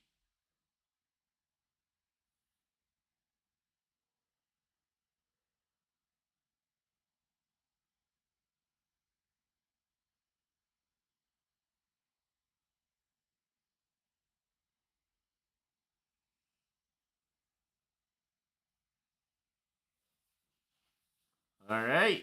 Ty Gibbs catches himself with a loose wheel. They managed to avoid losing spots here. But yeah, we're getting ready for the restart, so I'm going to really quickly change over my TV coverage to ESPN to catch the Miami Grand Prix and see what's been going on there.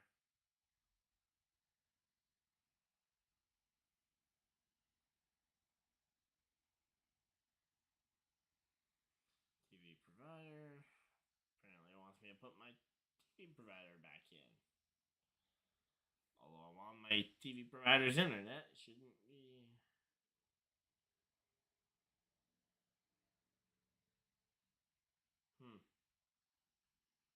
Alright, I guess it doesn't want me to watch, so. Let me see if I can get like a free trial going or something. Oh, it's ESPN 3. So I probably don't even have that anyway. And yeah, I don't know my username and password, so yes, no F1 for today, so. Guess I'll pull back up the NASCAR stuff and make sure I don't miss the start there.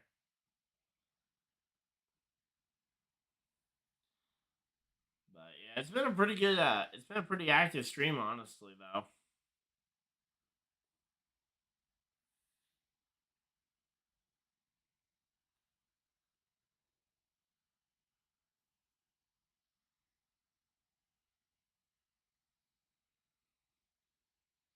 Let's say there are some lineups though in the. Let's say there are some lineups in my fantasy league that are incredible right now. So it's gonna be a fun week to see how high the point totals end up. But I got a couple more fantasy leagues I need to go update, and then I will be back to focusing actually on the stream. Got 3 more because I'm in a lot of fantasy leagues here with a lot of different groups. A couple different racing leagues that I'm in on Xbox. They pretty much each have their own league, so.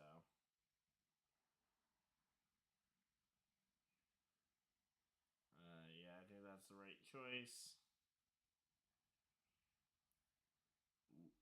Oh yeah, it's Throwback Weekend next weekend. I almost forgot Darlington with Throwback Weekend in the spring, not the fall.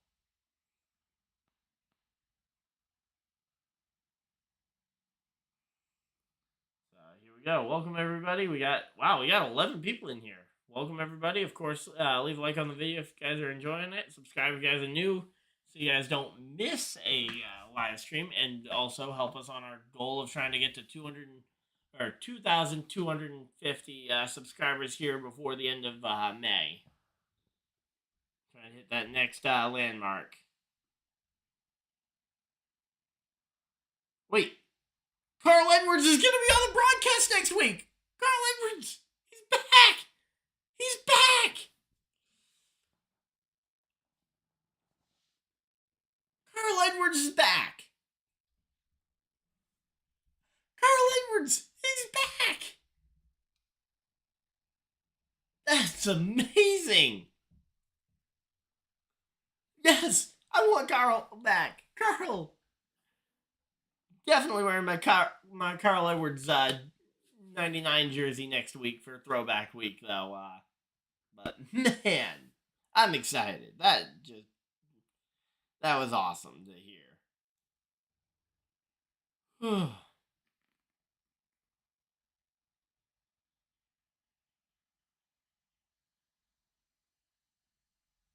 Let's see. Max Verstappen's has gotten back out there and gotten a 2-second lead, so that race lead is starting to become a bit stretched out there.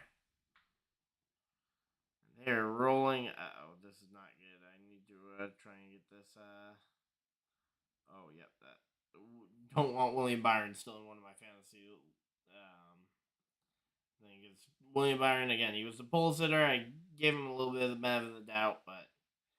And they are back to racing, by the way. Green flag is out. Green, green, green. But, yeah, I don't know what's going on with my stream here.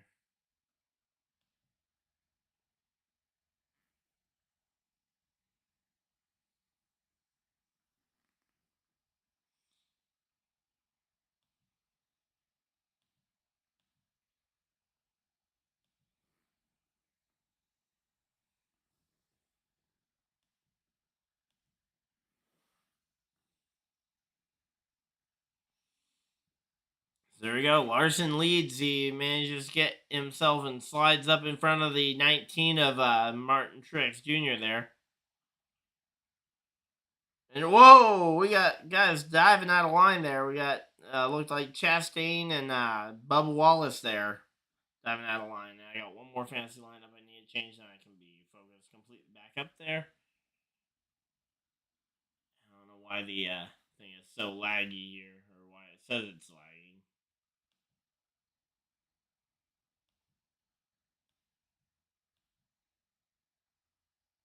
Oh, there we go. It's back to good, which is nice.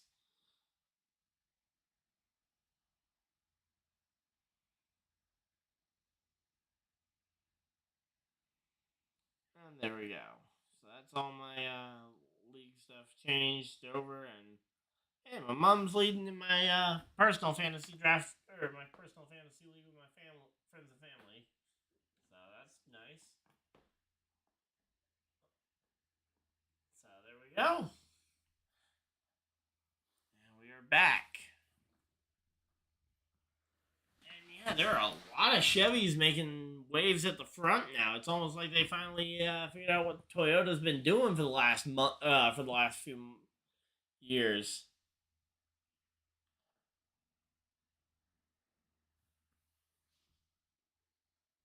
Wait, wait a minute.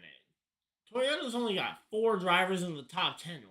I mean, again, I know that they had a really rough pit stop there for Ty Gibbs, so.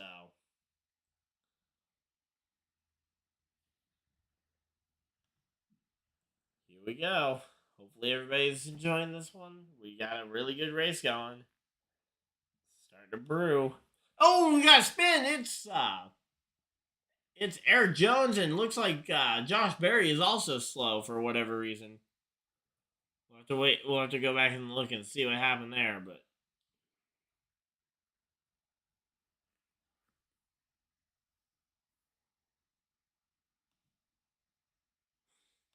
Yeah, there is no question there. Chastain, as he will bite back from if he messes with Kyle Busch. Kyle Busch will bite back if you fight him.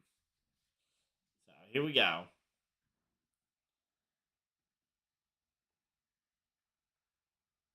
Here we go. Here we go. Here we go.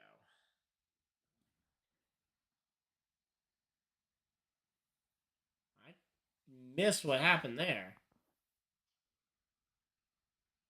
All right, can we see another replay? Okay, so all right, so Barry squeezed the 20 of Christopher Bell up into the fence. That's not great. And then here we go. Here's the ultimate spin that led to this yellow. So.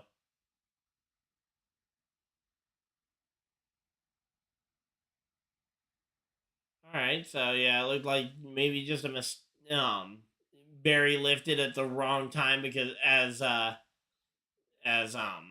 Gibbs also lifted to try and get down in behind Barry, and he was anticipating fitting in behind because he thought, okay, well, I'll just slide in behind you, but because Barry lifted, ended up misjudging the gap there. So, yeah.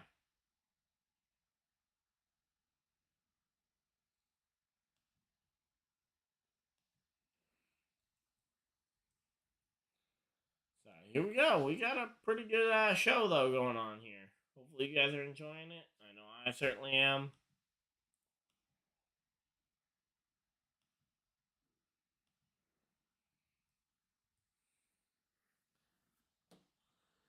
I'm starting to get hungry though. I did not have a very big lunch, so I'm gonna definitely need some dinner.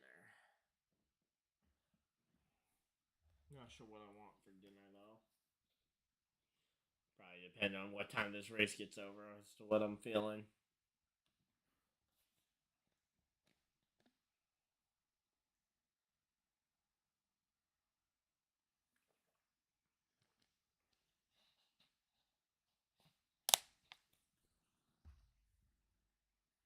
So here we go. Here we go. We got a pretty good race getting ready here.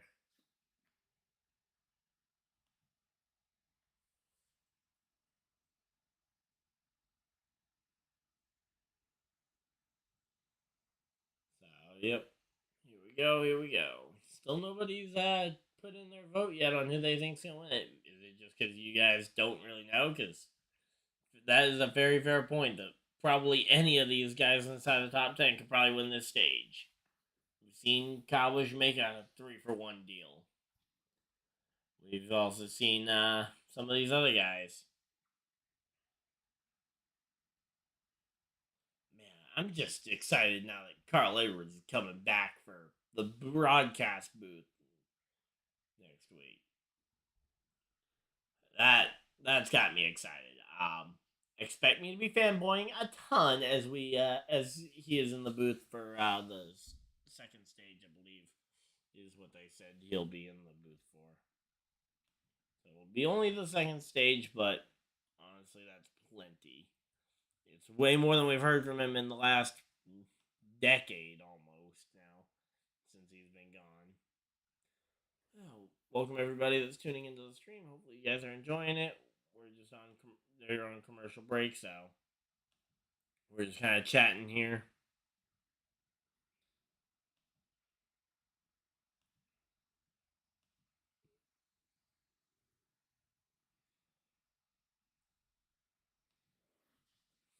So there we go. Xfinity Series at Darlington. Man, I really want to be able to broadcast all three races next weekend, but I'm not going to be home.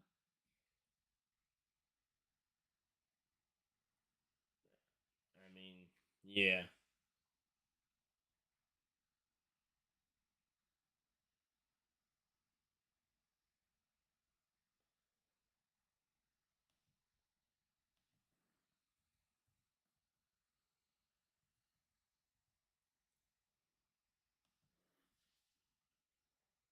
So here we go.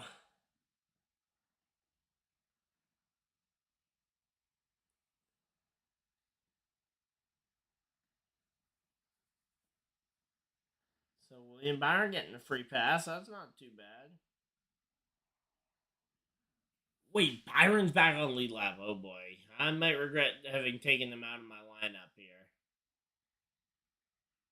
But man, I'm excited though for Carl Edwards to be back.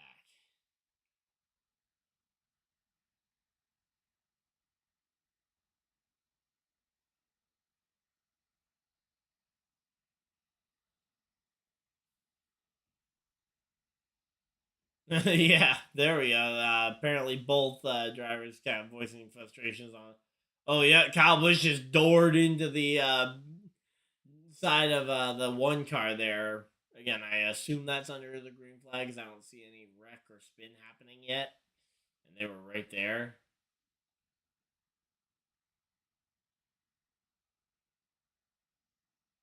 So yeah, Kyle just kind of again. Kyle is not the kind of guy to wait around and let payback come. He will go and bite back pretty quick. And Max Verstappen, by the way, wins the Grand Prix. Fernando Alonso, continuing his amazing season, gets third place.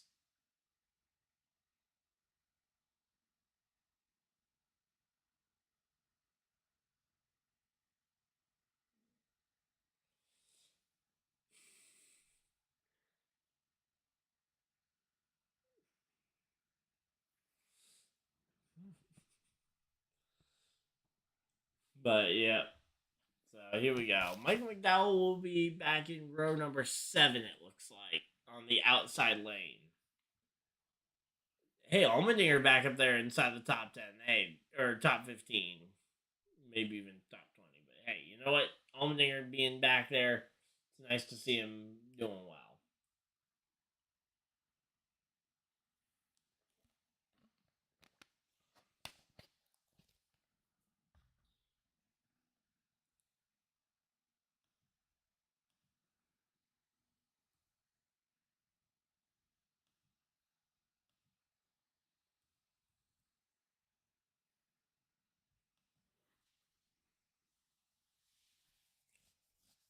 So here we go. So Chase Elliott up inside the top 5. That's going to be impressive to see what he does from that top 5 starting spot here. And he restarts on the outside third row. Kyle Busch on the inside third row. I'm curious to see what he ends up doing. You don't want to dive out of line too early here. So after that early scare we had last time, I'm going to be watching on this restart to see if anybody dives below the white line before we get the green. Or before we go across the line. No, everybody that we had the frame on made it to the line before they dive off below. So we're good. No problem there. And oh my! Who is the yellow car on the outside? That is Michael McDowell on the outside, taking it 3 wide around the outside, up to 10th. Come on, Michael, go further. Come on, Michael. Man, it's like, oh, whoa, we got Bubba Wallace and Kyle Larson swerving at each other there down the straightaway. I don't know if that was just aggressive side drafting or what. But yeah, those two were going up and down the straightaway at each other there. Here we go. He tries to get clear. The 5 still able to side draft off that corner. Got some.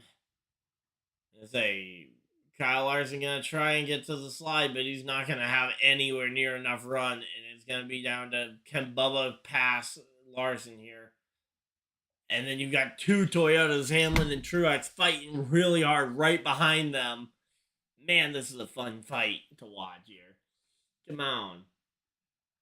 And say Larson just barely clear of Bubba. He gets in ahead and he ends up clearing him for the spot. And now it's going to be Bubba, Truex, and Hamlin fighting it out for second, it looks like. Although we'll have to wait and see because maybe Larson might slip up here and open up the door, but we'll have to wait and see. But man, that was fun.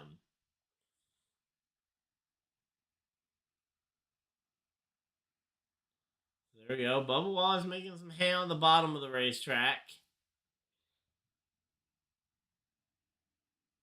Let's say Kyle Busch starting to close in on the back bumper of some of these front runners here. He's running 5th. And here we go. Bubba back to the inside. He is going to get a nose out ahead, and he is going to lead at the line. Bubba Wallace clears in front of Kyle Larson. He slides in front, and he is now your new race leader here. And he is clear for the race lead at Kansas. As we have 8 laps to go on the stage. We only have 8 laps to go? Or is that 9? No, I think that's 8. Oh, we got a wreck. Oh no, it's Christopher Bell. Christopher Bell is around. And that is going to hurt a lot of people's fantasy days. If you have Bell in your fantasy lineup, go check your fantasy lineups. Make sure you get him out of there if he is in there. Let me see. I did not have him in that one.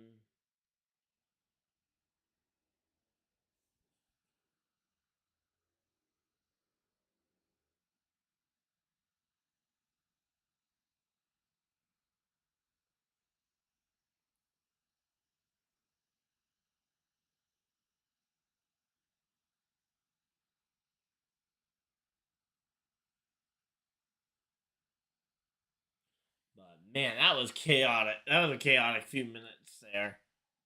Again, we got ourselves the yellow flag out now, but man, Bubba Wallace has got the lead. He might be able to stay out there for the one. So I want to make sure my main one that I play with my parents is the one I go for the most bragging rights. Pit road is open. They're gonna they're going to try and get this race back to green before we go to the end of the stage here.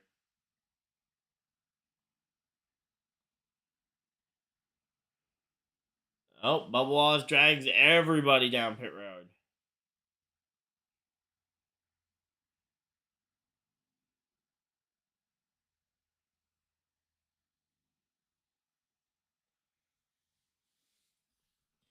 So here we go. We got guys on pit road.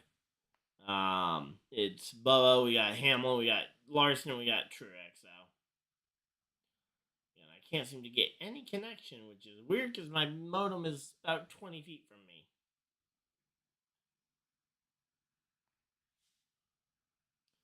Oh, Logano McDowell? McDowell could win this stage. That'd be amazing. Oh, there we go. There's my lineup, and I'm gonna stick with with Gibbs because I think the guaranteed points that he's already earned, it'll save me in case Elliott gets wrecked late.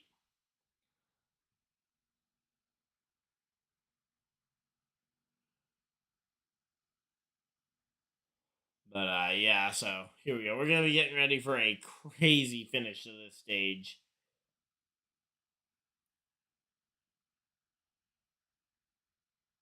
Man, McDowell out front is gonna be insane to see.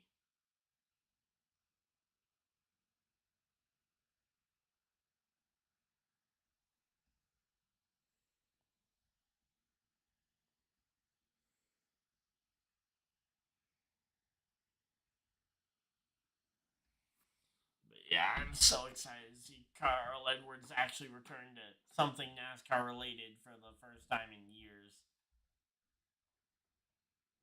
So there we go.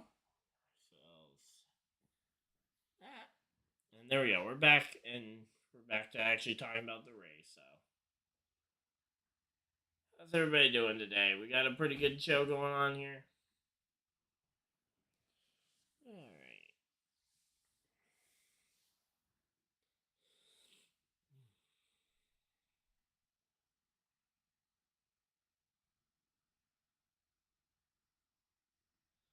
So how's everybody doing? We excited? This is gonna be a chaotic. So we got Logano, McDowell, Jones, Gregson, Busher, Allmendinger, Kozlowski, Dillon, and then Todd Gilliland, the top 10 here to start this, for the end of this stage. This is going to be chaotic, and it's probably going to throw some people's uh, rosters off a bit, because I think some people are going to make changes based on this, and just saying, I don't know if Logano being in is really the thing you want to do, even though he's going to get some good stage points here. Probably going to win the stage. I'd love to see McDowell win it. I don't know if he has the car to do it, although he's shown a lot of power. I say he beat Logano head to head earlier today for a position, although I don't know if he'll be able to do the same thing for the race lead because the race lead is usually harder to get away from a guy. They usually fight a lot harder here.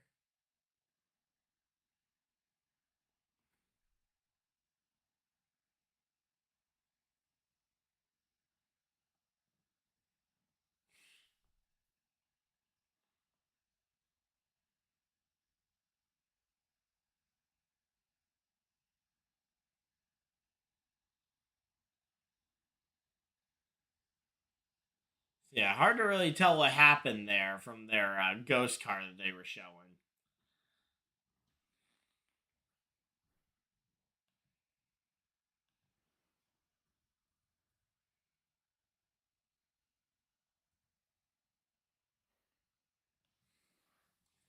But here we go, here we go, here we go.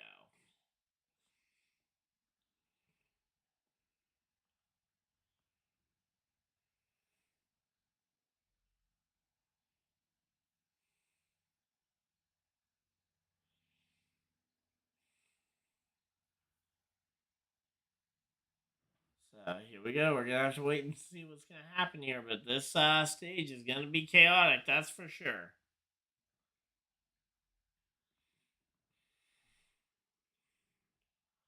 So they're doubled up and looking like we're ready to go racing. We're gonna have a 3-lap restart here. It's gonna be green. It's gonna be green, and then it's gonna be white checker.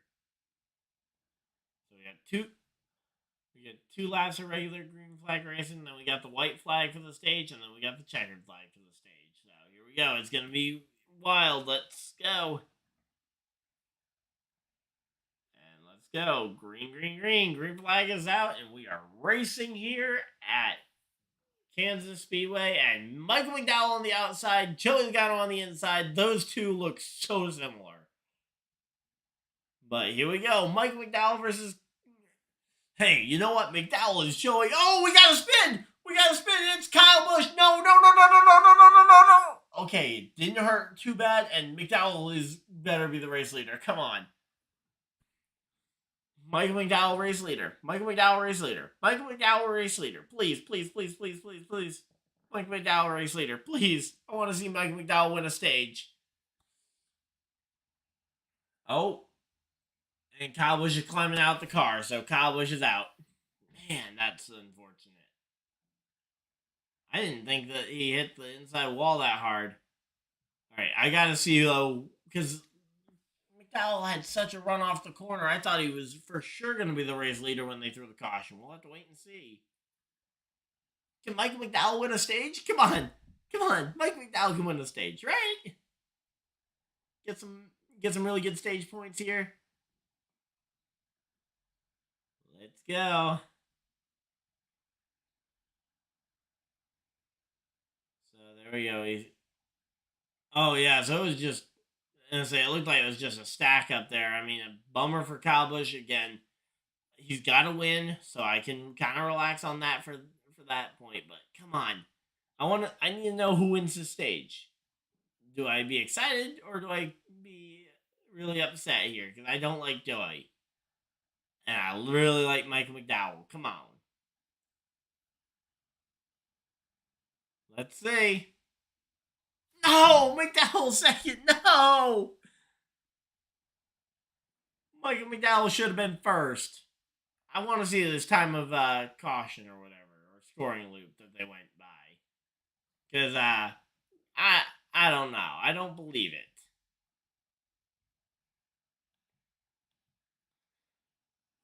Man, I don't believe it.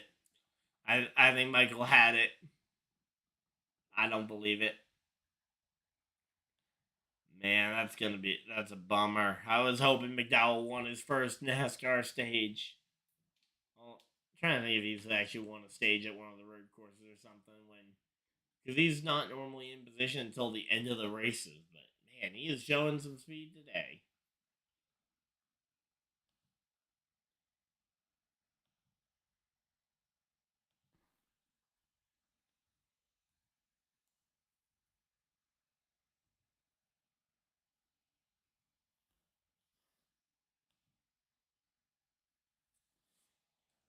Here we go. So stage two winner is would have been other if you were voting on my little poll thing.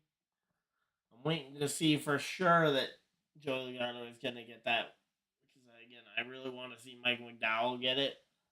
Both Legacy Motor Club cars picking up some important stage points. Busch are earning some that he's going to need to try and get the points, but yeah.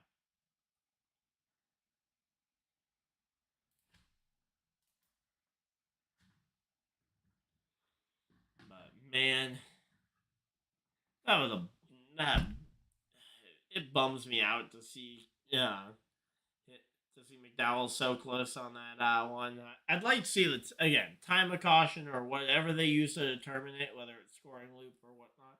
I want to see where it was and in relation to the yellow being thrown.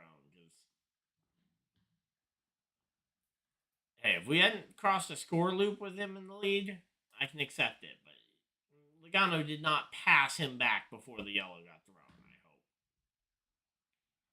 But yeah, I know it probably reverts back to last score loop if I'm not mistaken, but we'll have to wait and see on that one to see if it maintains that same thing. So here we go. We're back from they're back from commercial break, and we are back here.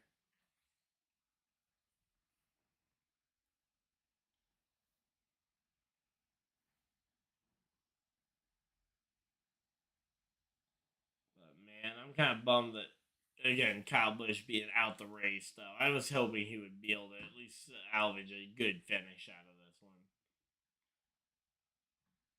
But yeah, Larson has been on an absolute revenge tour here.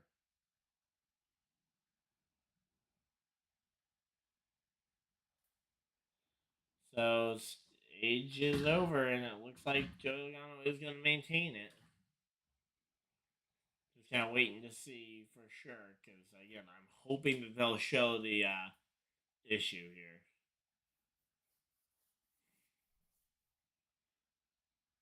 So Kyle Busch.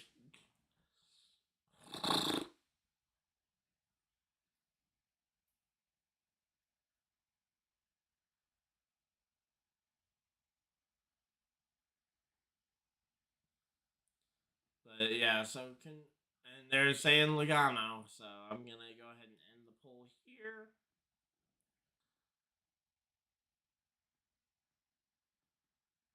So we had 3 votes there on the poll right at the end, it looks like. 2 people got it right with the other. I don't know if that was votes that came in after it was already over, but hey.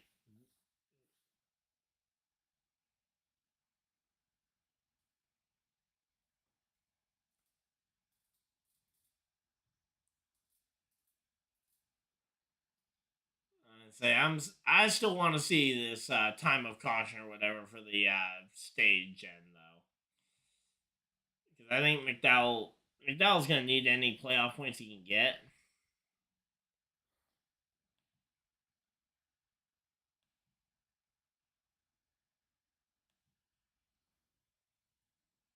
Pit road's open, and we're going to see who all is going to be coming down pit road here.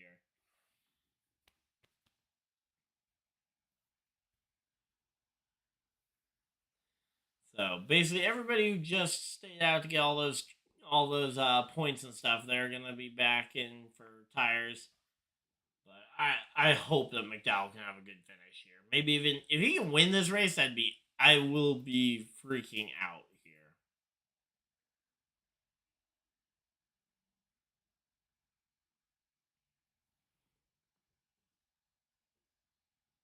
And say he's never had a top 10 at Kansas. Okay, that's unfortunate for McDowell, but hey.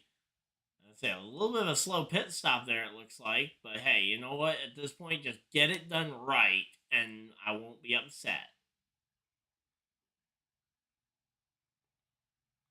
Like, get the pit stop done right, and I won't care if we lose a spot or 2 right now. Because this stop is not very important in terms of getting positions.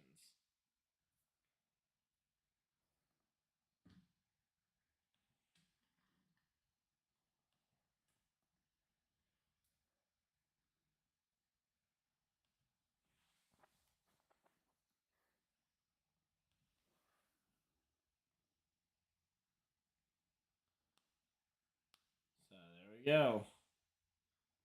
We'll have to wait and see what all the positions are going to be when we get back from the commercial break. But I'm going to go use the bathroom one more time, and I'm also going to grab a fresh water here. But we will be back in just a minute.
here and we are ready for it.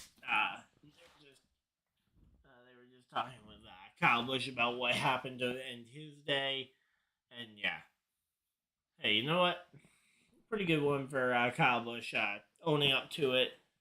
He was trying to move down the track and didn't realize Ryan Preece was on the inside. Certainly plausible, makes sense. So here we go.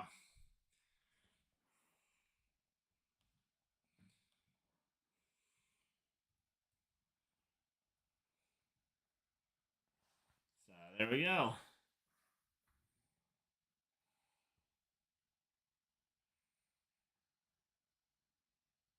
So here we go. We're going for a green flag restart here, and Chase Elliott up inside that top 5. He is in position to maybe make something happen here. And that Toyota power has been weakened here because they have not got the numbers. They've barely got the numbers to begin with, and they've been split up and they've lost one of their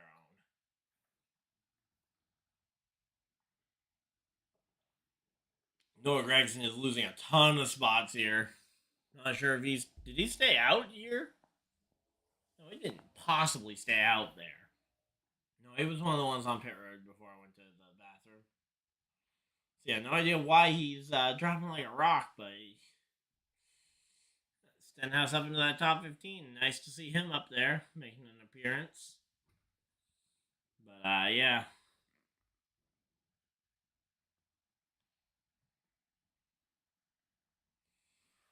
But yeah, here we go. For some reason, my stuff went super blurry, so just give me a moment to refresh that. There we go. That's a little bit better.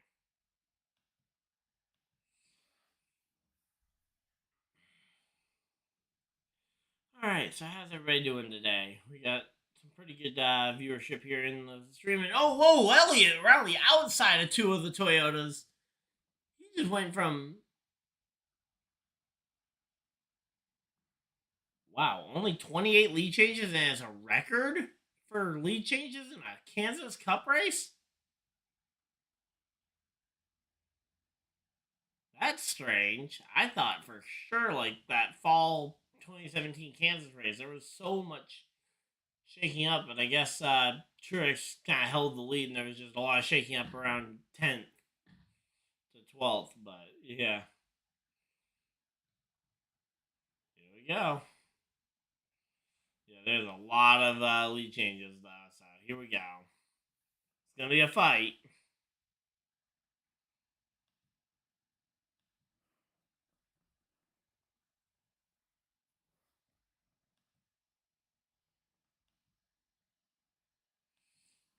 But here we go. Larson versus Hamlin. We've seen this story before.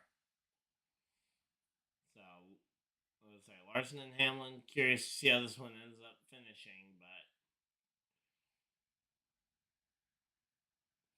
here we go. Oh, not Hamlin. Chase Elliott trying to pull a slide job on Bubba Wallace. Bubba Wallace goes to the inside, tries to cross him over. Bubba Wallace now trying to clear him, but not quite clear on Chase Elliott. Elliott got the top side. He's going to have a big run off the top of the corner here. We're going to have to wait and see here.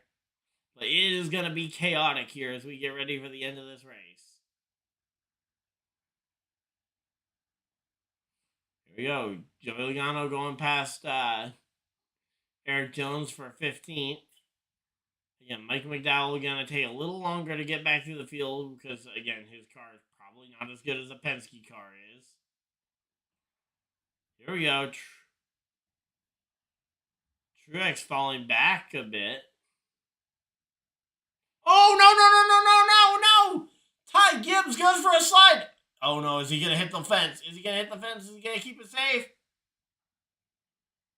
Small hit to the inside fence.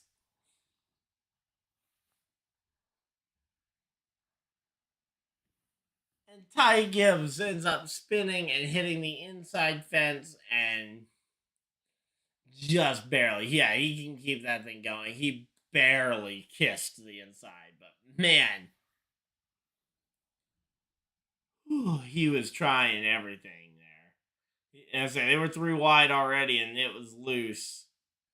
And then, yeah, Truex took the air off the side of his car and left him really struggling for grip there.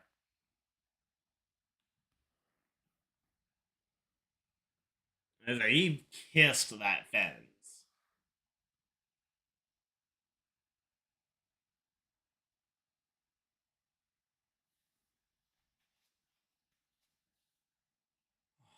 No, come on. Ty Gibbs just destroyed what was a beautiful race car. And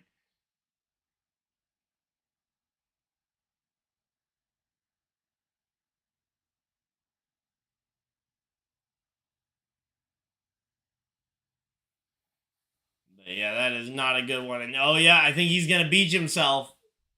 I think he just beached himself here.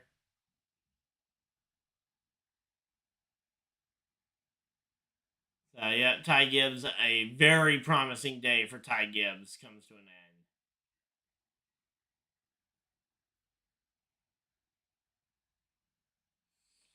That's unfortunate.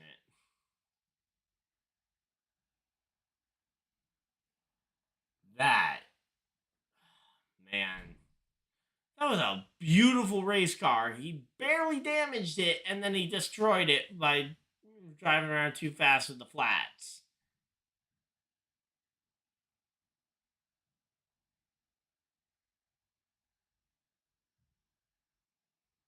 All he needed to do was manage his race car back to pit road, and he would have had a really good shot at fighting for this one.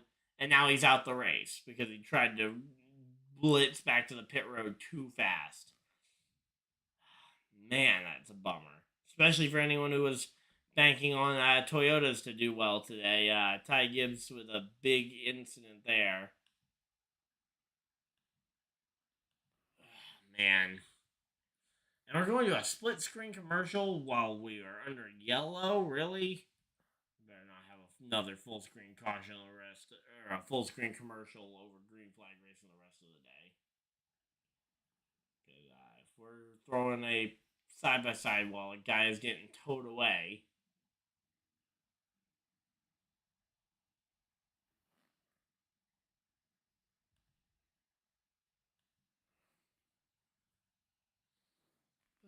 fun times. So yeah, really great times for Toyota.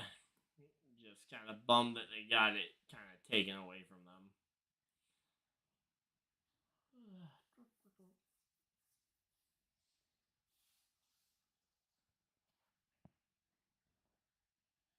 But yeah, I'm sure Ty Gibbs is going to be frustrated. Probably, honestly, I think, again, though, the big thing he should be frustrated with is himself at this point because he made the. Because he made the mistake of trying to speed back to pit road and ended up blowing out both his front tires, which killed him. And I think if he's as good a driver as I assume he is, he should know that he shouldn't. At least maybe not knowing it in the moment, but knowing afterwards that the wreck that happened was gonna be the damage that happened was because of him speeding back to pit road. But again, hey, maybe it's just a rookie mistake. I say Reddick though, my pre-race pick, he's still up in the top five. Both the 2311 cars have stayed up there. We've lost two of the four Gibbs cars though, and now we've got four Toyotas total left in the race here.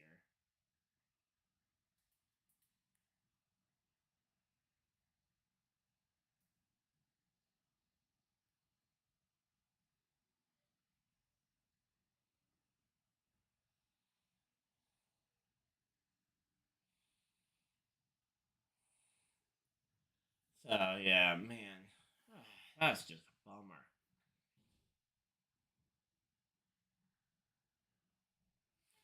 But here we go. They're back from commercial break, and I want to hear from Ty Gibbs, but again, I kind of know what I'm expecting to hear from Ty Gibbs.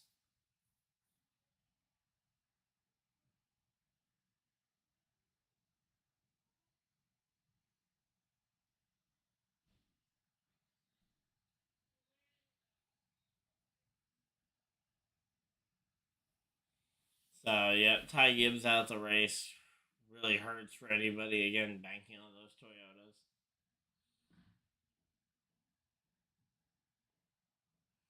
But yeah, so this race, we are going to, I say, we're well past halfway, so the race will happen tonight.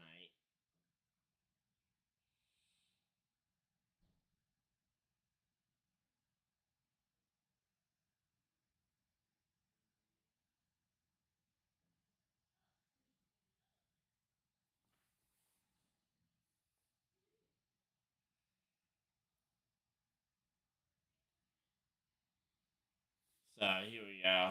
We're just kind of getting ready for the restart, hopefully. Again, I don't know if there's going to be any significant pit stops happening or if they already opened pit road.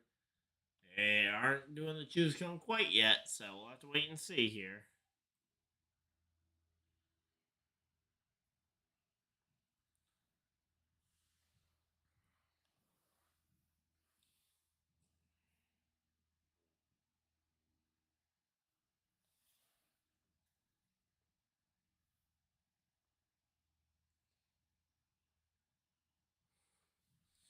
So Joy up to 15th. That's not too bad.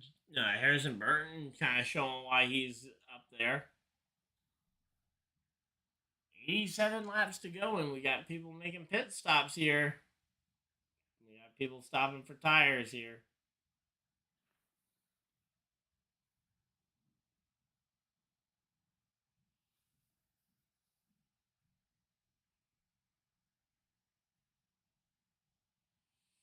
So yeah, we're gonna have to wait and see how this race ends up and going here as we get ready for the for another restart here with essentially one stage to go because we got the stages were 80 and 85 laps, and we'll be going green with about probably 83 to go, so somewhere right in between the two stages. So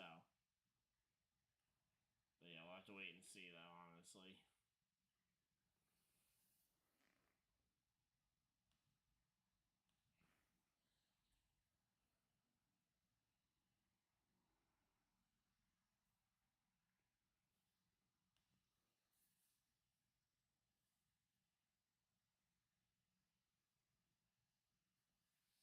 So yeah, the warmest day of the NASCAR season so far, between all the stuff ending up happening there. Ooh, wow, 112 degrees inside that car. That is insane.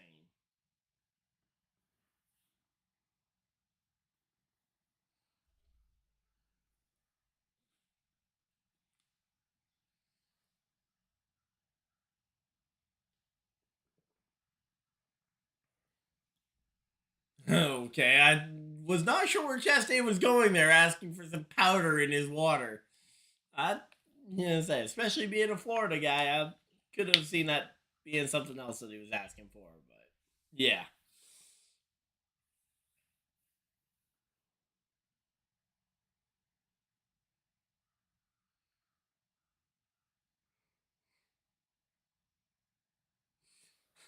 yeah, that's probably a poor sponsor to have for an in-car camera that's featuring a thermometer that's showing in degrees in Fahrenheit. I mean, because Celsius is probably the wrong sponsor for that.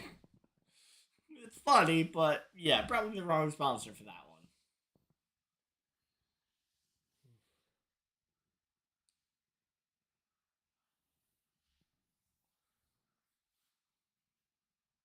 So here we go. We're bunched up and ready for the restart. Hey, you know what? We got Stenhouse restarting inside the top 10 here. How's it going, Patrick? Celsius is a great drink. It's just the wrong sponsor when you're for a camera where you're showing a thermometer that is in Fahrenheit. A thermometer in Fahrenheit should not be sponsored by Celsius. See the problem?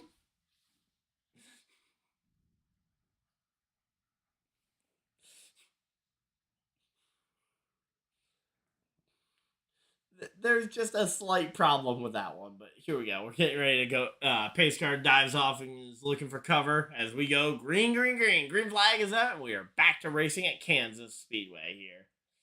And we got guys dipping out of line already, trying to make it 3-4 wide in the back of the pack right now, though. It looks like we got Kyle Larson taking the lead.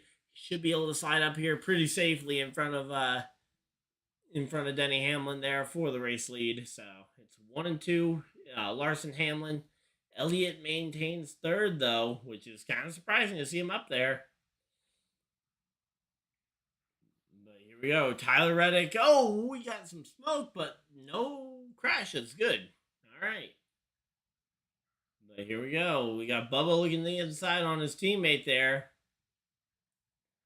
But, man, there is a lot of drivers looking everywhere here. Now, Chase Elliott looking to the outside to try and put himself 1-2 with his teammate here. First time we've seen that since about lap 1. Seeing the two Hendrick cars, or seeing two of the Hendrick cars, 1 and 2. But then we got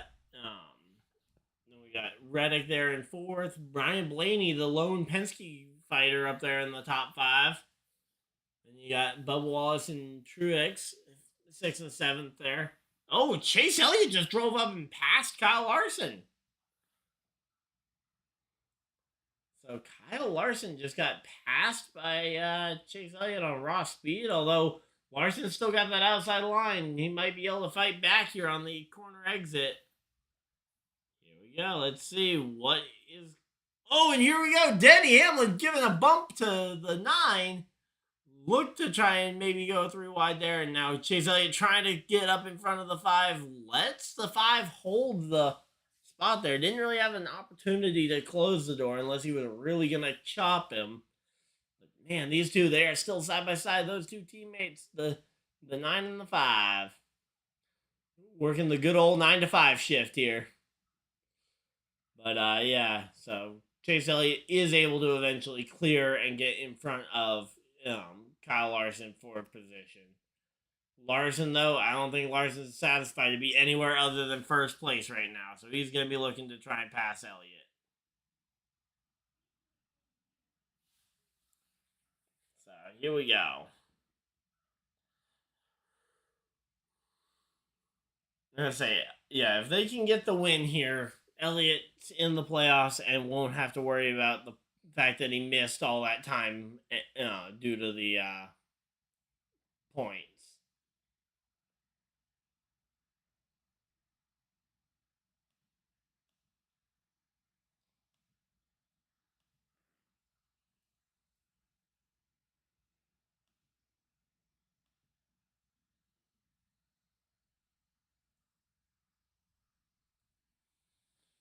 But man, I mean, let's say Truex.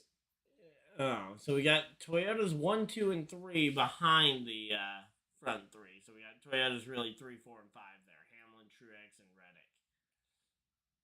But yeah.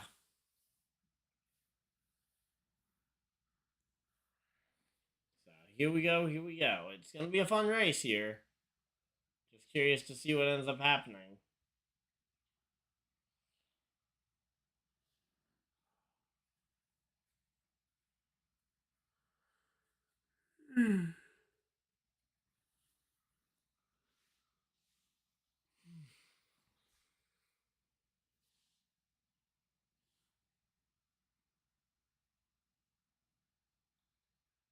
But yeah, Elliott has not. It feels weird that Elliott has not won on a mile and a half in the next gen era. And oh, Harrison Burton's around.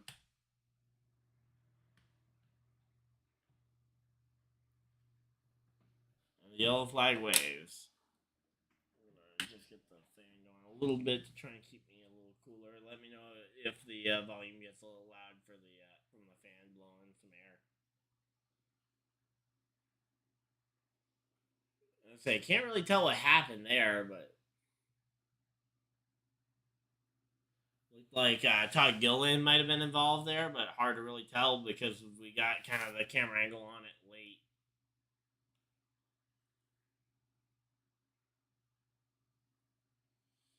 Don't speed back to the pits with your flat tires there, Harrison. You've already seen that happen to one young driver. We don't need to see it happen again.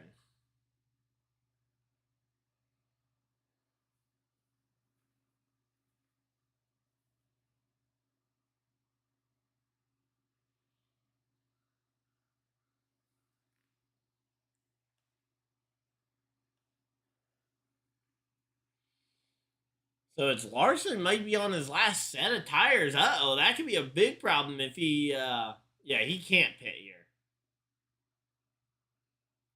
Larson's got to stay out. If this is his last set, he can't take the set. He's coming down pit road. He's got to put scuffs on. You got to put scuffs here.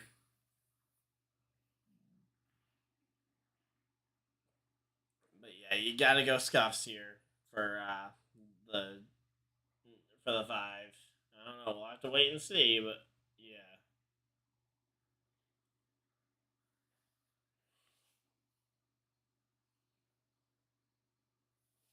So here we go. Here we go.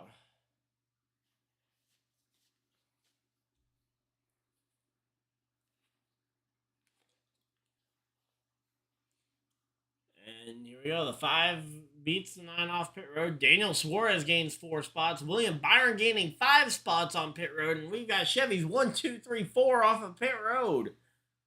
What on earth is this?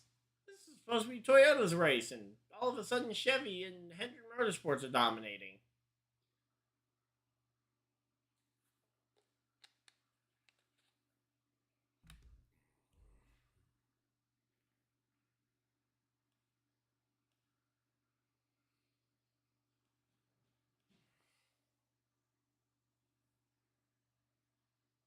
Man, talk about a chaotic start to this third stage, though. We've had 2, 3 yellows now in this third stage. I kind of want to know what the. I kind of wish the tire allotment was one of the things I could look at on my leaderboard. Unfortunately, they don't have anything that I can put within your guys' range without trying to really work with the what it gives me.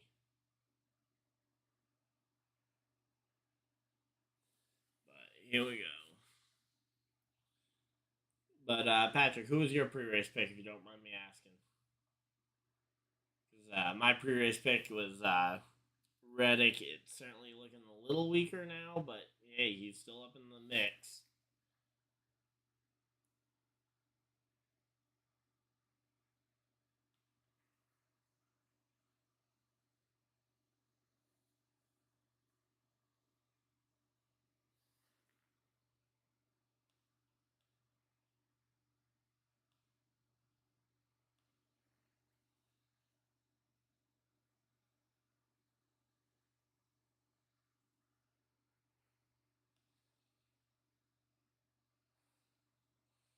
So here we go. Here we go. We're back, and we're back from. I say they're back from the commercial break, and we have got. Oh, the wheels coming off of that of the 14 that was earlier.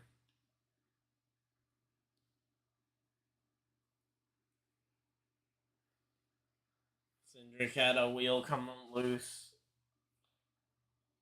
Then you had. There's just been a lot of chaos happening in this final stage.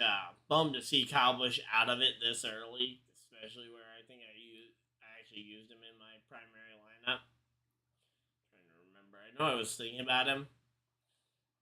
But yeah, Kyle Larson got a really bad hook on the start of the race, but so far he hasn't been affected too badly by it.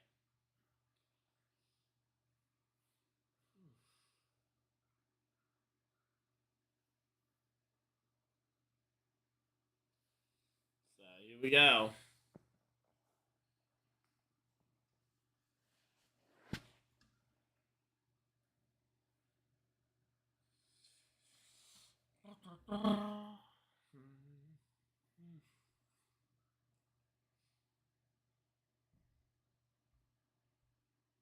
Showing that as live, but that's not what's happening right now, right? Because we're under yellow. Yeah, we're under yellow. They're not racing. Okay, I just want to make sure. Yeah, this is an older clip. Just hadn't really seen it from today.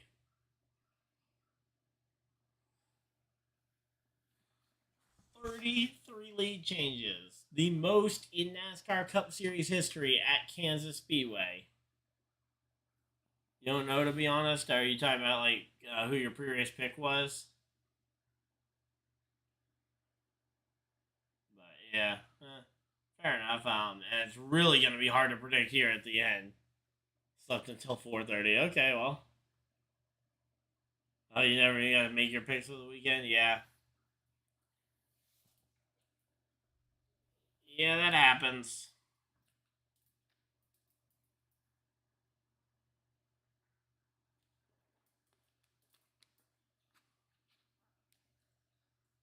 So here we go.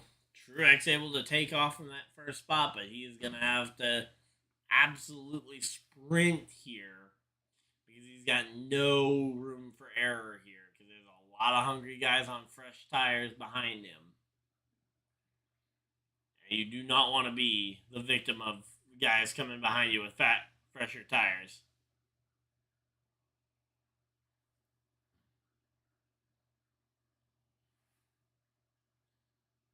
So William Byron's back up in the top 10. Good job for William Byron to be back up there. Yeah, we both do, but yeah. Oh, whoa! I thought Chase Elliott was about to take out Austin Dillon there, but Austin Dillon up here in second place. He is going to try and fight for this track position. Say he and Kyle Busch both had very good cars to start this race, but yeah.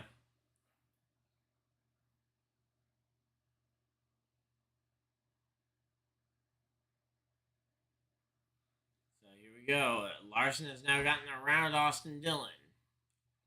So Austin Dillon has now given up one of the spots to the guys behind him here.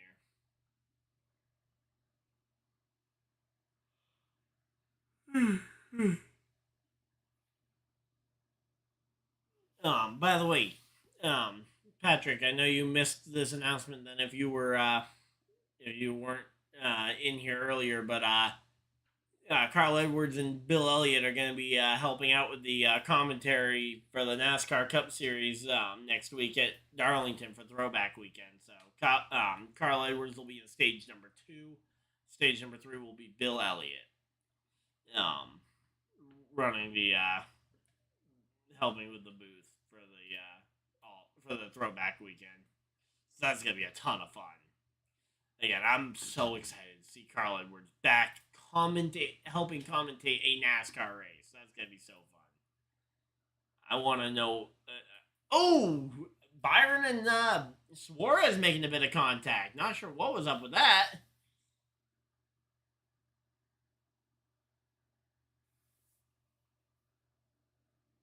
So here we go. We're fighting it out, but it's gonna be a tough one here.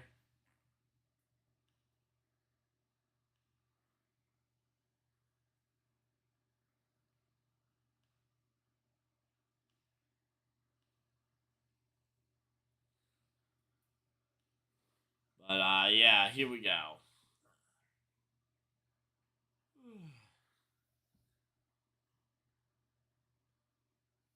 Wait, Amarola didn't DNF from that. Wow, okay, good job, Amarola. I mean, I know he didn't hit anything, but we've also seen other drivers not hit much and be out the race.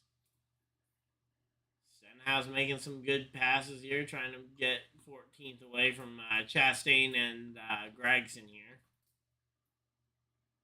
Oh, Gregson and oh boy, that's gonna be a volatile situation. Gregson and Chastain are making contact, and those two are definitely not the two you want to have making contact.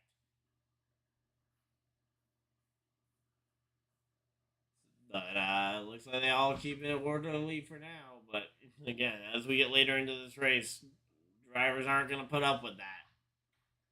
So here we go. Kyle Larson looking for the race lead here. He's on the inside of MTJ.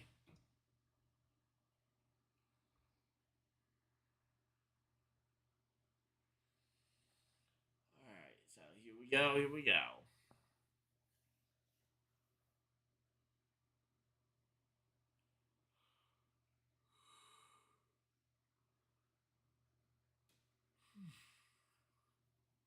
So we're going to commercial break here, but we have got non-stop action all around this track. We got the 45 and the 9 battling it out. Yeah, there's action all over this track, though, wherever you look.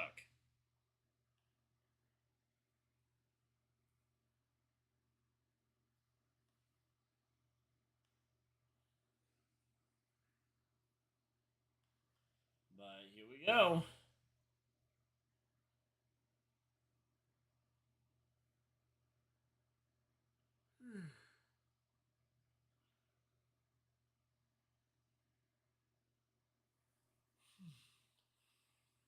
So let's see what we got going on in the field.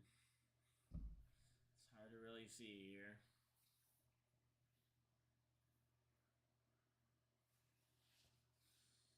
So yeah. So right now, the only 3 drivers out the race, actually, ironically, are Bell, Gibbs, and Kyle Busch. And oh, we got a car around.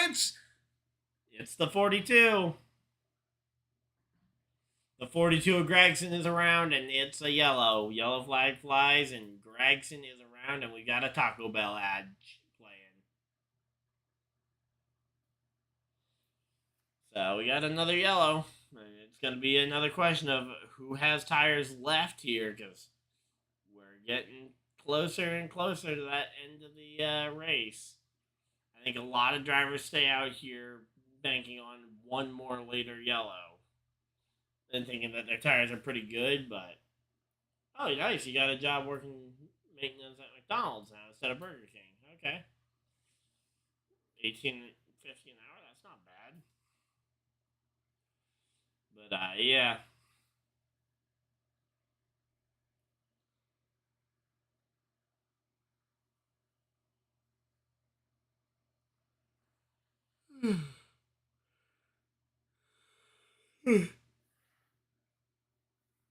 Here we go. Yeah, I'm curious to see what the strategy ends up being here, because we got a lot of question marks when it comes to who has tires left. And Fox has not done a great job of keeping us updated on that.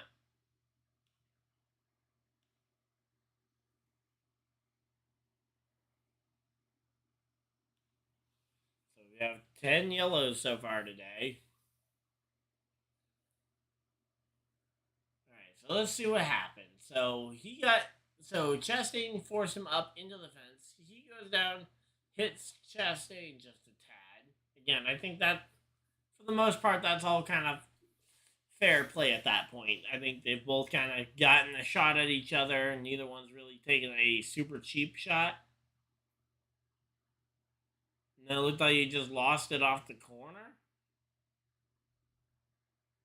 Yeah, he just lost it. Hard to lose it at that point that immediately without a tire going down. So I think he may have had a tire going down. I know the broadcaster is saying he didn't, but I don't know. It's hard to explain going around that quick, snapping around that quickly.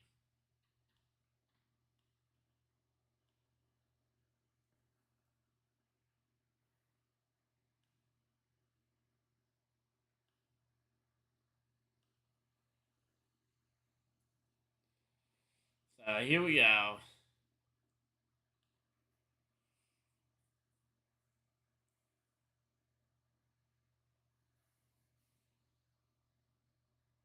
Everybody's coming down to pit road, and how does Larson have any tires left at this point? Like, what is Larson gonna do? I thought we were talking about him being out of tires last time, and he's coming down again. So Denny Hamlin's putting on his last set. So last set for Hamlin, probably last set for a lot of these guys that are on pit road right now.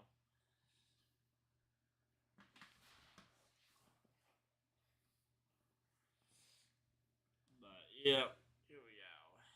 I'm just going to take a look and see who the best fantasy drivers are right now in terms of fantasy points.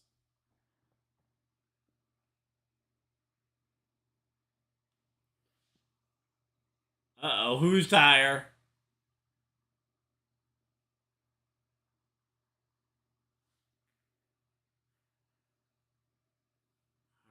tell.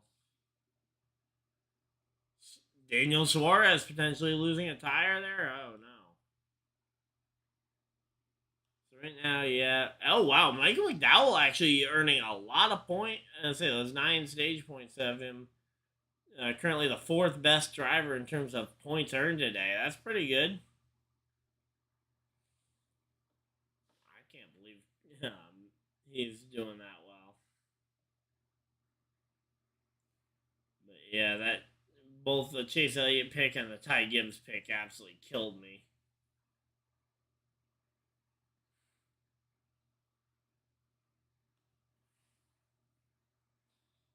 In terms of my fantasy stuff, at least, it's like, yep, I made the choice to keep Ty Gibbs in there, thinking that his points that he had would save me against a potential Chase Elliott wreck out, but we haven't had that yet. Oh, and Michael McDowell up to 3rd.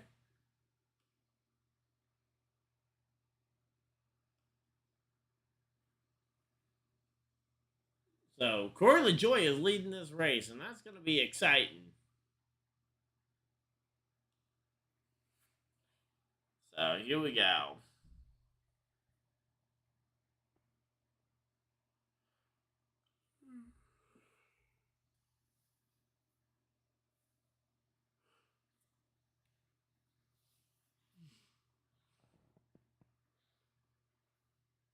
So yeah, I think my biggest question here is which drivers, if any, still have a set of tires after all this?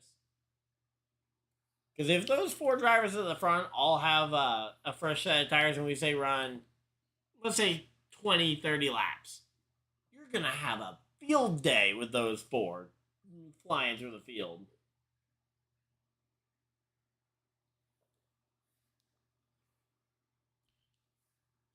Now, again, you want to. The big thing, though, is going to be for McDowell and LaJoie and all them, is going to be maintaining that track position first here. Maintaining it during the yellow.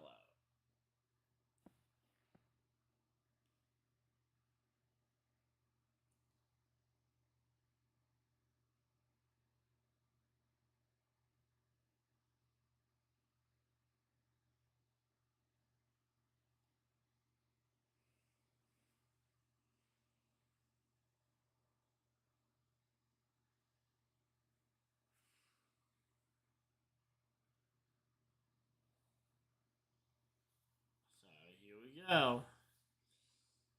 They're talking about some USFL stuff. I don't even really care or know any of the USFL stuff.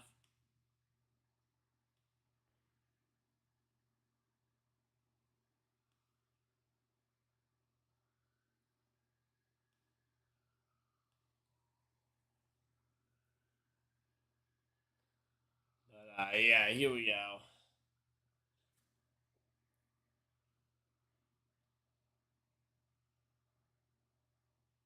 So Truex still has a set of stickers. So Truex is going to be the one to watch here. So Truex we know has a set of stickers left because they put a discuss on here early.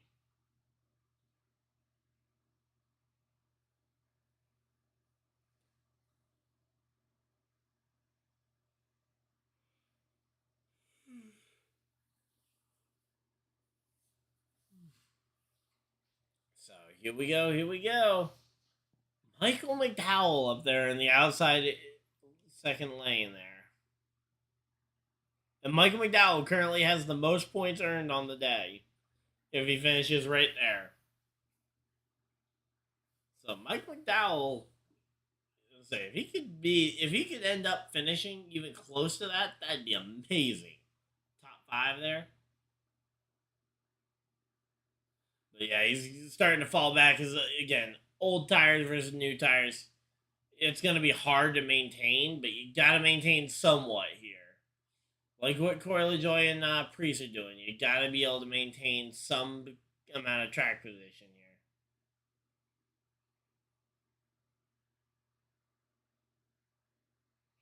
And Corey LaJoie leads at the line, which makes us another new leader. But yeah, I say McDowell's starting to free fall through the field though.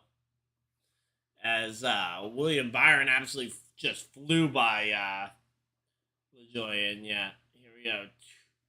2 laps down to race leader here, William Byron.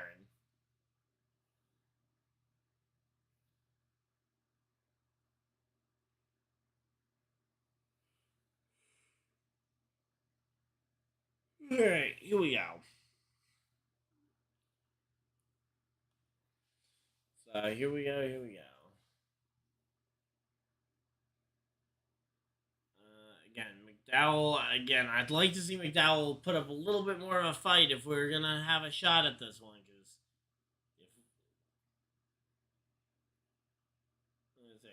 if he can get the lead here, but yeah, we're gonna have to wait and see here on this one. But yeah, McDowell, LaJoy, I think both. They're gonna. It's gonna take a lot to make their strategy work. But again, I think about 20, 30 laps of running, then a caution flying, and the only other person who has tires is Truex. I mean, you might not be able to beat Truex on pace. Oh, we got a caution immediately here.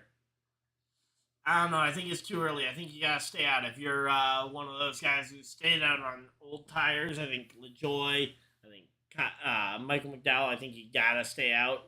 At least one more yellow here to try and go and get it.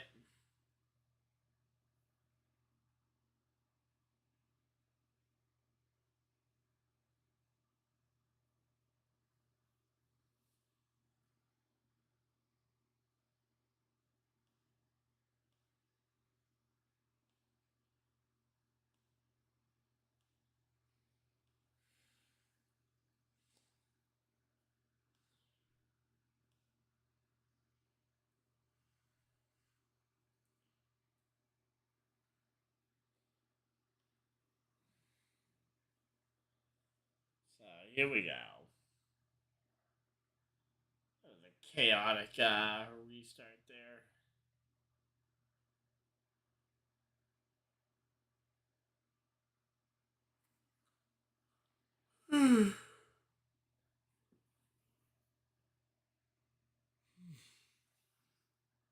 But yeah, I mean, again, this race just needs to. The drivers need to get this thing figured out because again, it's going to be a question mark soon about what do you go with here.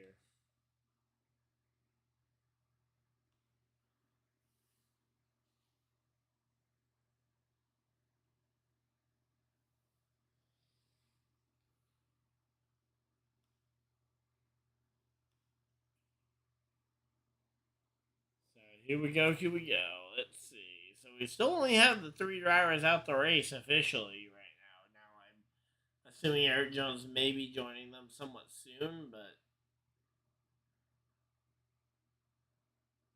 so Mike McDowell again. I don't want to see him pit yet because I think it's still too early. Even though again, you're not guaranteed another yellow. With only 50 laps to go, do you pit here and use your last set, or do you wait and save it?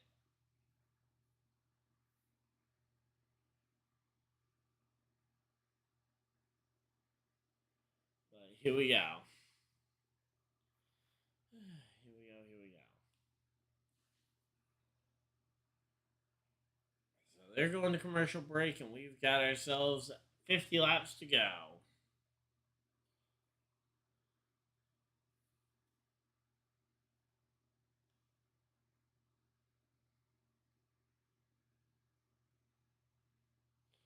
All right, so here we go. Let's see.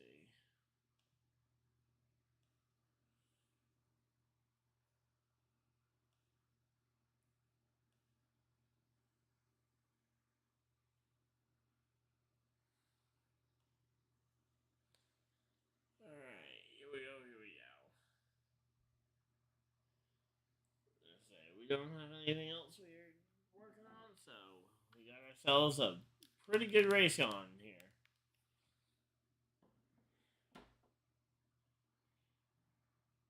Okay, you're now starting your Pokemon adventure, Patrick. Okay. Um. gonna say, let me know when you've caught your first your first five additional Pokemon, so I can trade you your starting crew that you wanted. Because I got your I hatched your starting crew for you that you wanted. The Gibble, the Cricketune that you got, or Cricketot technically.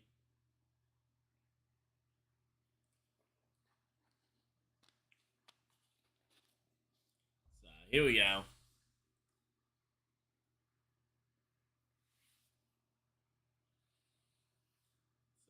We're still under the yellow flag, and again, hey Patrick, I guess we can talk strategy here if you want for a minute. What do you do here? Do you go for the strategy call of do you go and try and grab the your tires now, or do you save your set? Assuming that again you have one set of tires and we have 49 laps left at Kansas. Do you grab your one set now, or do you wait for a probable yellow in say 10, 15, maybe 20 laps? Now, if you don't get that yellow, yeah, you're in a lot of trouble.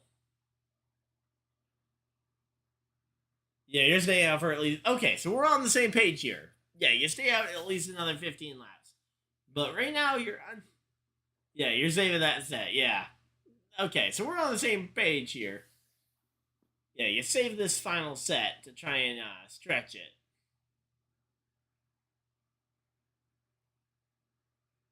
Here we go. Here we go.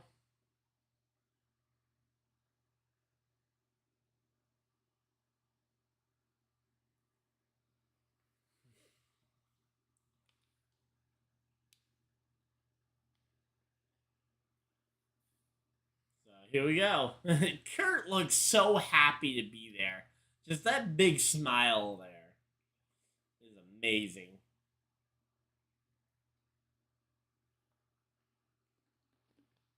35 lead changes so far today. I mean, this race has been amazing.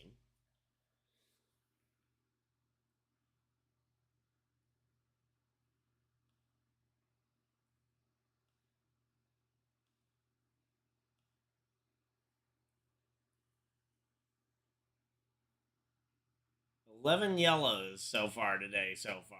So, again, you've had a lot of yellows. No reason to really anticipate that it's going to stop now.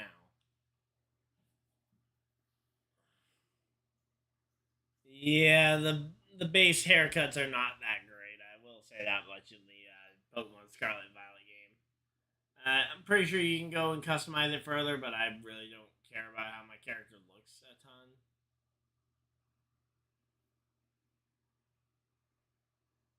But yeah, MTJ is going to be the big threat, though. He put on his qualifying scuffs this last time.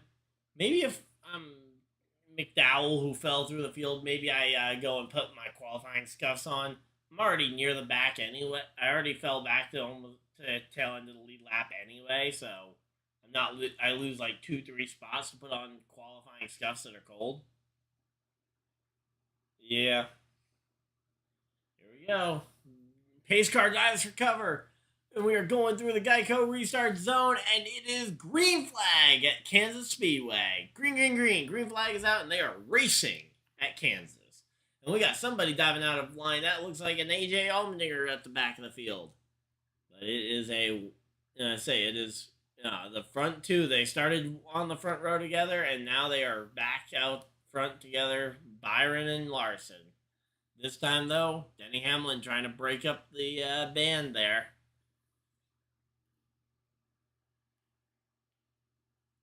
So here we go. Chastain starting to make some moves again. He's back up into that top 5, top 10 area. LaJoy hanging on in that top 10. Again, he's another one that has that extra set of tires available in the pits.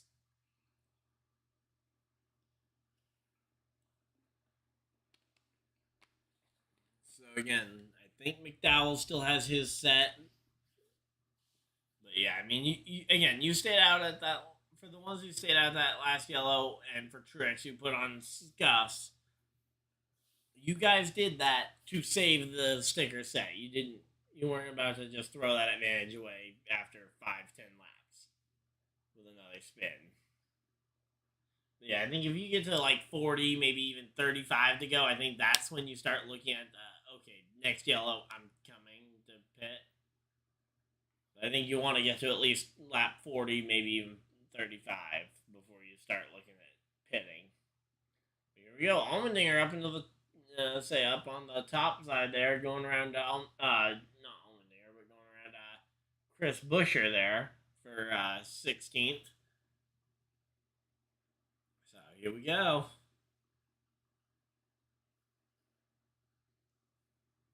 So right now though, MTJ fighting with Joey Logano for 6th and 7th. Let's say Truex trying to get that spot because he knows he's on scuffs, but if he can manage to maintain some track position, he can win this race. So here we go. I say Reddick and Austin Dillon are fighting for position. Those two are former teammates there. So that fight is for 9th place there between those two. I say Ryan Blaney dropping back a little further than we thought he would. But yeah, I mean, oh, whoa! Reddick just did the same thing he did on the start of the race, this time to Ryan Blaney. Luckily, he didn't end up spinning someone this time. But he just tried to jump in line and nearly cut someone off. I mean, he is going to get wrecked if he keeps trying that. Yeah, it is a pretty good game. Yeah.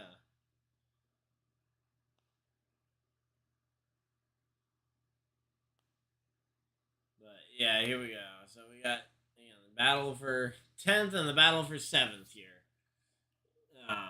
Chase Elliott and Truex fighting for position. Again, Truex is just trying to maintain some of his track position before he eventually gets his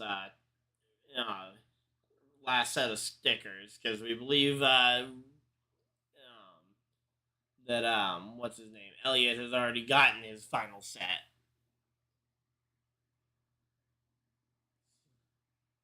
So here we go. Blaney dropping back here.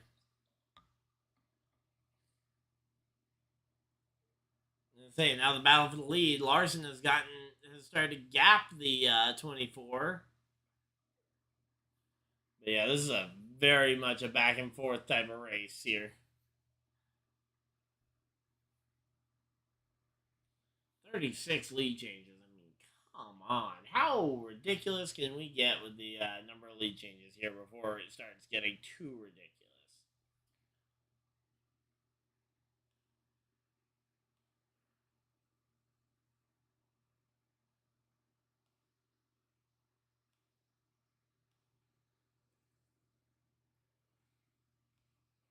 Alright, so here we go.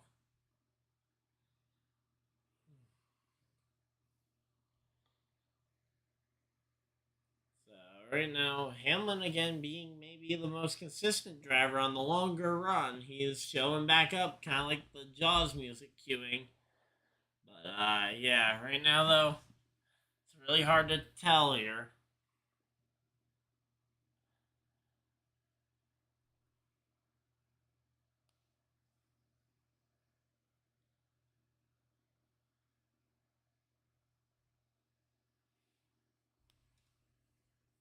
But yeah, I mean, right now though, there is just not much going on the track when it comes to actually passing people. A lot of them are just kind of settling into their position right now, especially guys like Elliott. He's trying to, or not Elliott. Truex is trying to settle into his position.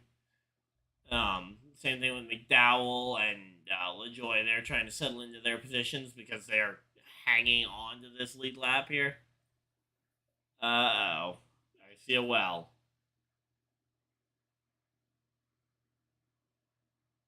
Oh. What are you waiting for? Are you waiting for a caught? Is there a caution that I haven't seen yet because I'm a little behind, maybe, or what? Or are you just rooting for one because you want to see Truex dominate this race? I'd like to see the caution come later. Because I think the caution coming now would be a little too early um, to really benefit this race. Because then you have one guy on a fresh set of tires. Now, granted, he can really move potentially, but I'd like to see this race get a little further. I'd like to maybe even see it get to 30, maybe 25 to go before the yellow comes out, ideally. Again, I don't anticipate it getting there. Oh yeah, I know. Caution late in the race. I think I'd like to see it get a little later because otherwise, I think Truex will get the lead late. Kind of similar to what happened with Enfinger, where he got the lead with like 20 laps to go and then just never gave it up. Yeah, and nobody could really challenge him because he had the best tires in the field as well as the lead of the race. So there was no real drama at the end of the truck race.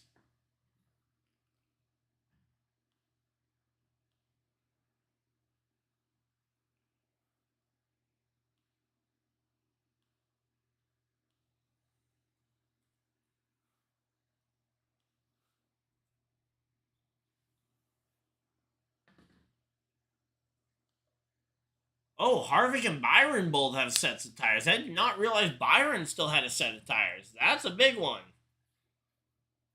So William Byron could win this race if we get a late yellow. I didn't realize Byron still had a fresh set. So that's gonna. So we need something to mercy kill William Byron if we want to have a good finish here.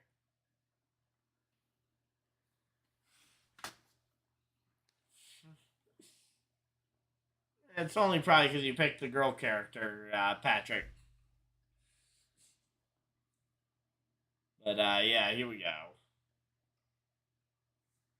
So yeah, I didn't realize Byron had a fresh set of tires. That's gonna make this a lot harder to figure out how to have a really good finish here to this race.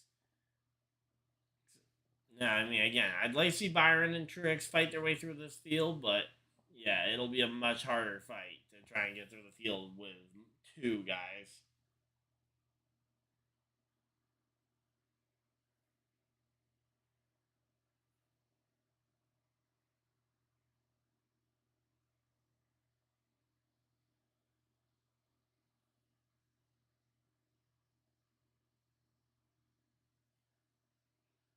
So here we go.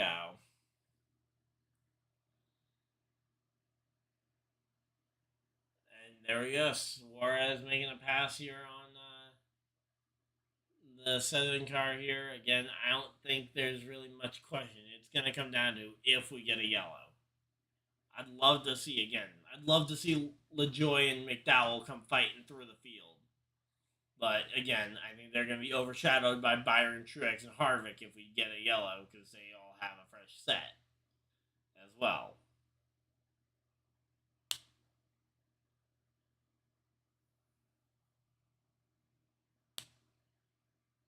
I mean, a yellow right now would absolutely kill Larson.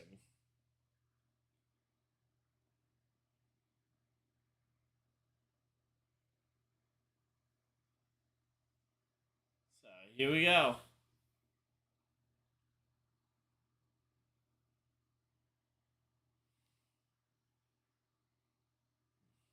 Yeah, I kind of bummed that again bummed that McDowell didn't get the playoff point with the stage win that he almost got. I mean, again, I would have loved to have seen him fight for that stage win a little longer, even if it would have meant he lost it and maybe even lost a couple other spots. But I would like to have seen him get a shot to really fight for a stage win.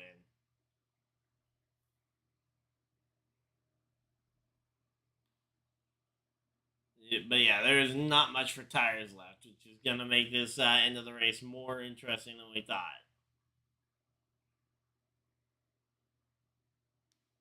So here we go.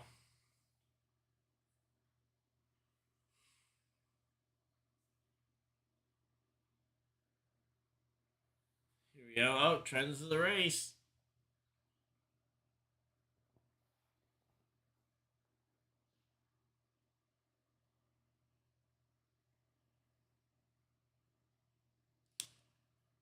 So 13 laps ago sounds like it's the trend here.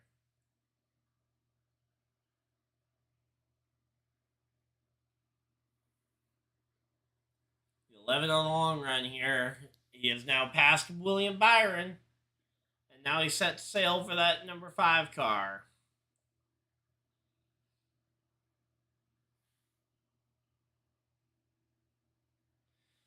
So here we go. Byron might be in position here to let Larson and Hamlin kind of fight with each other all the way back and draw this one back to a even battle.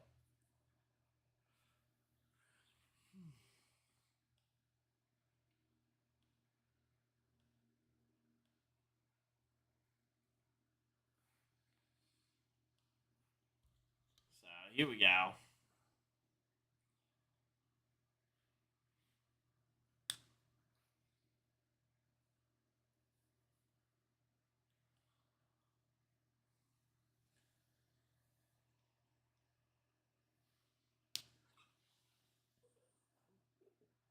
$25 to go. So again, we're getting into that danger territory. If we,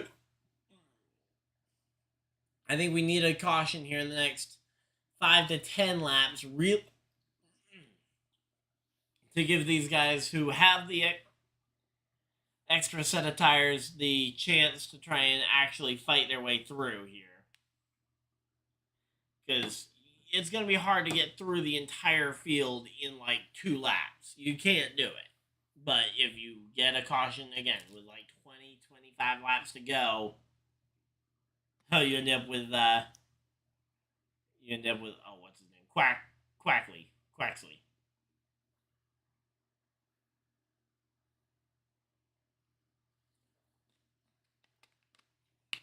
All right. Well, hey, welcome to the Quaxley squad. But yeah, so I mean, again, right now we're kind of waiting to see if we get a yellow. Apparently, the trends of the race, it'll be about 13 to go will be the last yellow. Although we have seen 3 overtimes in the last 5 spring Kansas races. I lost my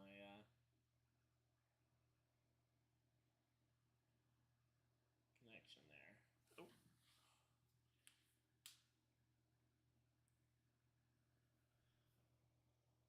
That's not good. So here we go. Yeah, try refreshing to make sure I'm up as close to accurate as I can for this, but man, here we go.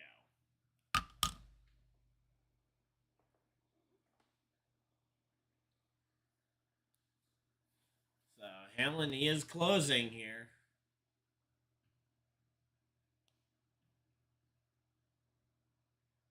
So who's going to be the lap cars they're coming up to lap here? So Ryan Preece, who's another one of those who has the extra set of scuffs here, in 27th. That's going to be the first guy they come up to lap here. Then you got JJ Elliott and then Josh Berry, the super sub.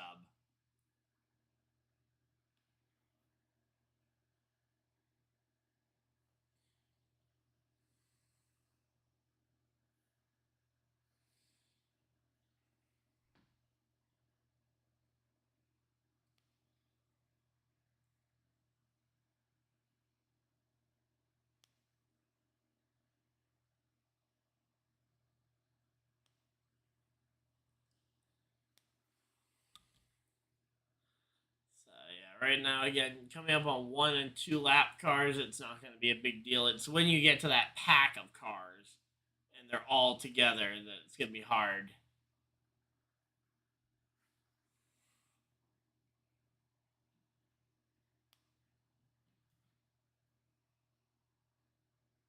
So here we go. They're both running really low on the front stretch, but this game, it's going to be about trying to figure out who can outrun who here.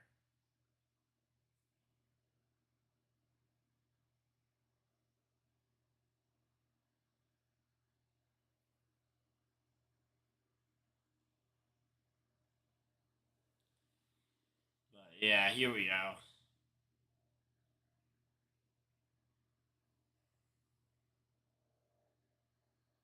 So Bubba Wallace back up into the top 5. Nice to see Bubba back up there.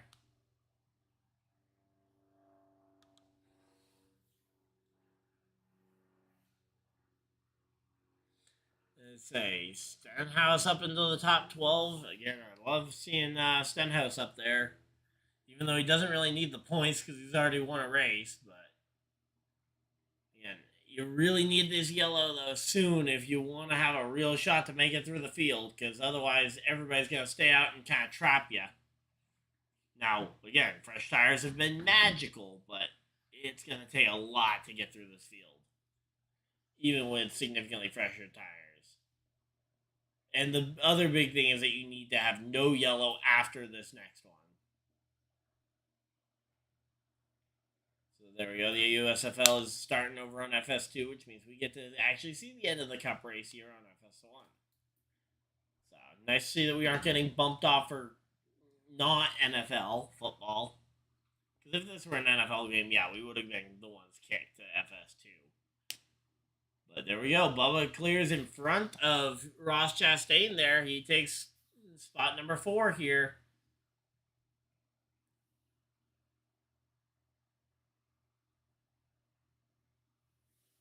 But man, yeah, Hamlin is not gaining what he was there for a minute. So here we go.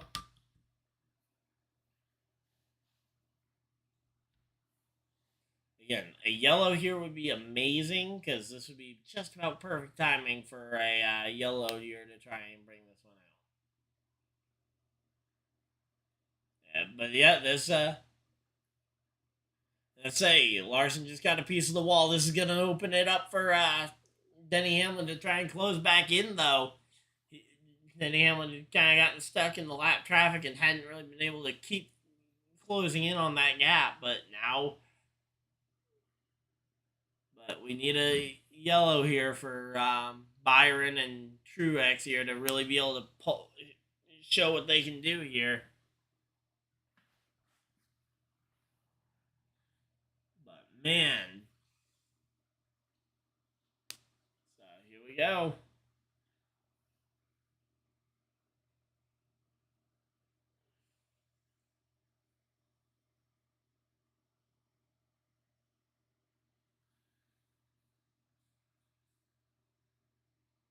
Oh, this is Michael McDowell. Oh, come on, don't lap McDowell. No, don't lap McDowell. McDowell's not going to even put up a fight. Oh, no, there you go. He puts up a little bit of a fight, but yeah, no, he kind of just drifts back. So this is the last chance. Here we go. We need a yellow here to get McDowell back on the lead lap then. But yeah, it's going to be tough again at this point for McDowell to have anything better than about a 20th place day.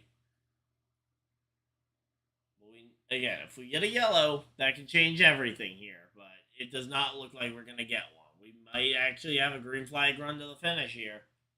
And again, we might have a really good finish here based on the fact that Larson might get chased down by Hamlin on pace. And neither driver ran out of tires, so they are all good to make it to the end on even tires. Yeah, it's a really tough gap here.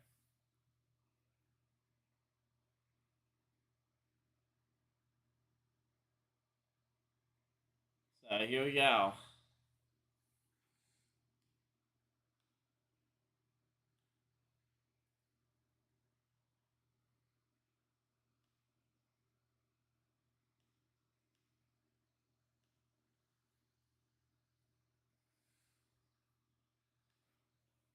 Yeah, let's say most of the traffic's done now.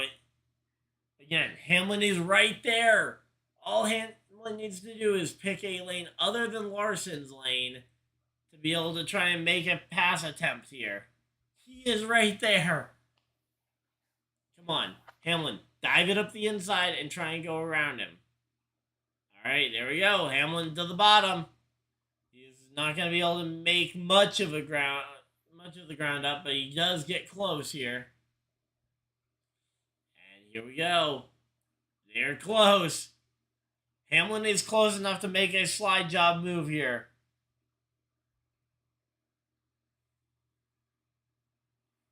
There we go. Larson is able to block Hamlin's kind of lane to try and build up that run. So here we go. We got a pretty good fight going on, though. It's going to be an interesting one, though. I want to see what Larson can do here. Because if they get side by side, I think it's over, and Hamlin will get this one. We have not seen it. We still have not seen the yellow we were expecting. But here we go.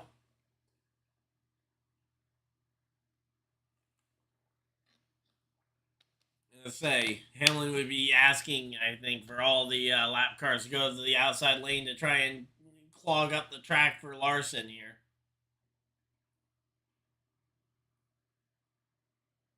But yeah, you want these lap cars to get in Larson's way as much as possible here if you're Hamlin. But here we go. Hamlin stays high. He's not going to have much for clean. He's going to have nothing for clean air up there, but that run down the backstretch, though, it's going to help. Here we go. Hamlin gets a run down the back straightaway. He's right in that dirty air behind Larson. He goes all the way to the bottom. He's going to have a shot at side drafting him here off of turn 4 here. Coming back to the start finish line. Side by side. Hamlin. Larson. Hamlin. Larson. Larson leads at the line. Larson and Hamlin are side by side here. So here we go. Hamlin and Larson. Larson has the run off the top side of the corner, and Hamlin had a lap car in his lane, and that killed the side-by-side battle for the moment, and Larson ends up getting a massive gap back out. 5 laps to go here. Kyle Larson, don't blow this. But now you're sandwiched back in behind lap cars here. These lap cars are not playing well with Denny. But here we go. Todd Gilliland goes down the bottom and kind of moves out the way of Larson. So here we go. It's a big fight here, though. Hamlin's closing back in. Can he find a way around Kyle Larson here? Because he got close there. I think he might have an idea on how to do it. The question is, can he execute it? So,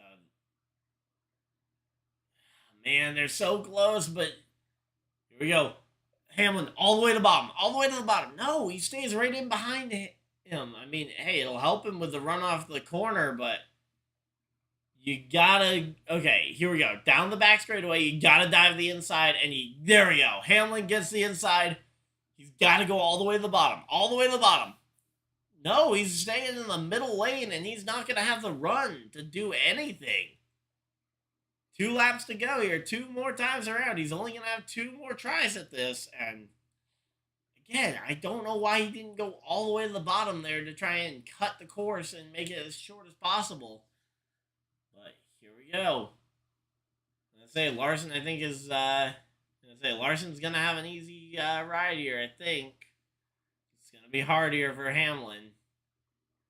Let's see. Hamlin right up along the outside. He's going to try and make it work, but here we go. Coming to the white flag. Good run for Denny, though. Denny with a really good run, but it's gonna need a really deep dive move here. Again, it'll have to be into turn 3 here. Hamlin's making the right move. Hamlin gets to the inside. Hamlin is alongside Larson here on the back straightaway, but he loses momentum. Oh! What? Larson got turned! Larson got turned for the win! Larson got turned. He's still going, but Larson just got turned for the win. Denny Hamlin wins at Kansas over Kyle Larson with a really fierce fight there. Larson ends up still coming home second, though, after almost getting turned around there. Byron comes home third. Bubba Wallace fourth. Ross Chastain coming home fifth. 6th, Joey Logano. 7th, Chase Elliott. 8th, MTJ. 9th, Tyler Reddick. 10th place, Austin Dillon. So, man, that was chaotic there at the end. Again, I thought Denny was wasting a few too many opportunities there. Also, outside the top 10, you had Harvick, Stenhouse getting a top 15. That's nice to see. Allmendinger finally showing a little bit of speed. Nice to see that one. Then you had Suarez, Blaney, Busher, Haley, Keselowski, and LaJoy rounding out your top 10, or your top 20, I mean. Then you had Eric Jones, Denny Hamlin, JJ Yaley, Tyler Gilliland, and Josh Berry rounding out your top 25. Then McDowell, Priest, Brennan Poole, Gregson, Harrison Burton, Cindric, Briscoe, Balicki, Gibbs, Kyle Busch, and Christopher Bell rounding out the field. But yeah, I'm not gonna end off the stream quite as early as I normally do because I want to hear that. I want to hear what both of these drivers have to say about that because that was interesting. I want to know what these drivers have to say about this one because both of them have had issues with Chastain in the last few months. So I want to know what happens here.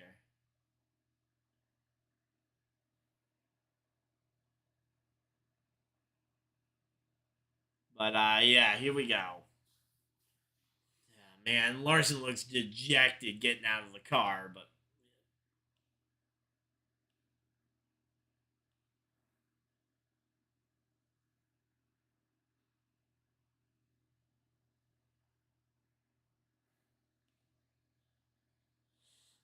I say I don't know how you blame Chastain for that one, but I'm sure that someone will. Let's see. I'm hearing a lot of booing on the audience here.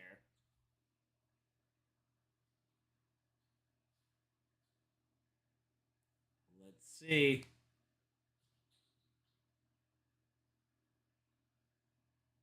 All right, thanking the team. Okay, good, good. Thank the team. Good. Okay, says that he's glad that Larson was able to finish. Nothing about being sorry though. Here we go. Let's see. And now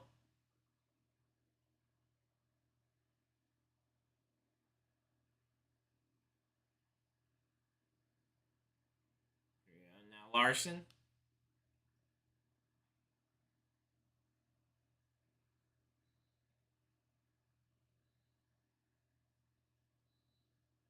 Oh, whoa! We got a fight. We got a fight on pit lane. We got looks like Gregson and Chastain in a fist fight. There's a fist fight going on. We got a fight.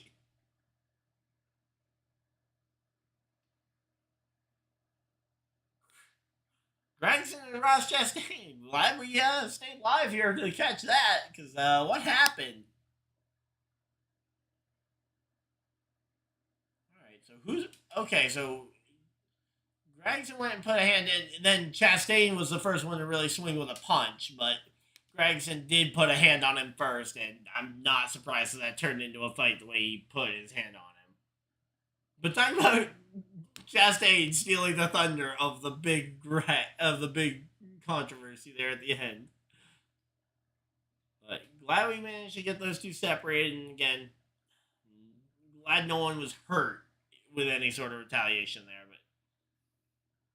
But again, not really. I mean, yeah, I say Chastain might have put him in the fence, but it didn't blow a tire. It didn't do anything really drastic to Gregson's car. I don't know why he was so upset. But here we go. Denny Hamlin going to victory lane, and again, he didn't seem very apologetic. And I guess on the plus side, it didn't sound like he was too upset. But here we go. Let's hear from Ross now. So, hats off to his team, and no comment about the fight.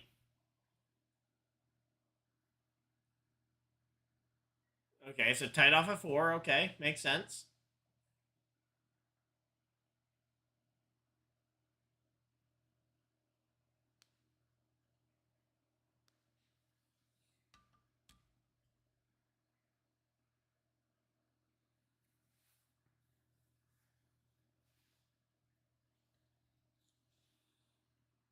All right, so fair enough. Hey, you know what? Fair point. He did say. I don't think mean, again, Chastain definitely could have let up a bit, especially considering the reputation he's been building. But also, I think, but yeah, I want to hear. So, oh, Gregson was laps down. Okay, so that adds to it. So, I don't know why they were fighting so hard then for the position. I thought they were both on the same lap, but no, they were multiple laps apart. All right, so I guess that's the end of the TV broadcast. So hopefully you guys enjoyed. If you guys did, leave a like on the stream. Subscribe if you guys are new so you guys never miss an episode. Of course, continuing our goal to try and get to the big number of trying to get to. Oh, did my leaderboard freeze up at some point? Oh no. Okay, it looks like it worked. Okay, but yeah, trying to get to the big goal of 2,250 subscribers here by the end of the month. But hopefully you guys all enjoyed. If you guys did, I'll see you guys in the next video, live stream, whatever you guys had to do with the rest of your day. Have a great day, everybody, and goodbye.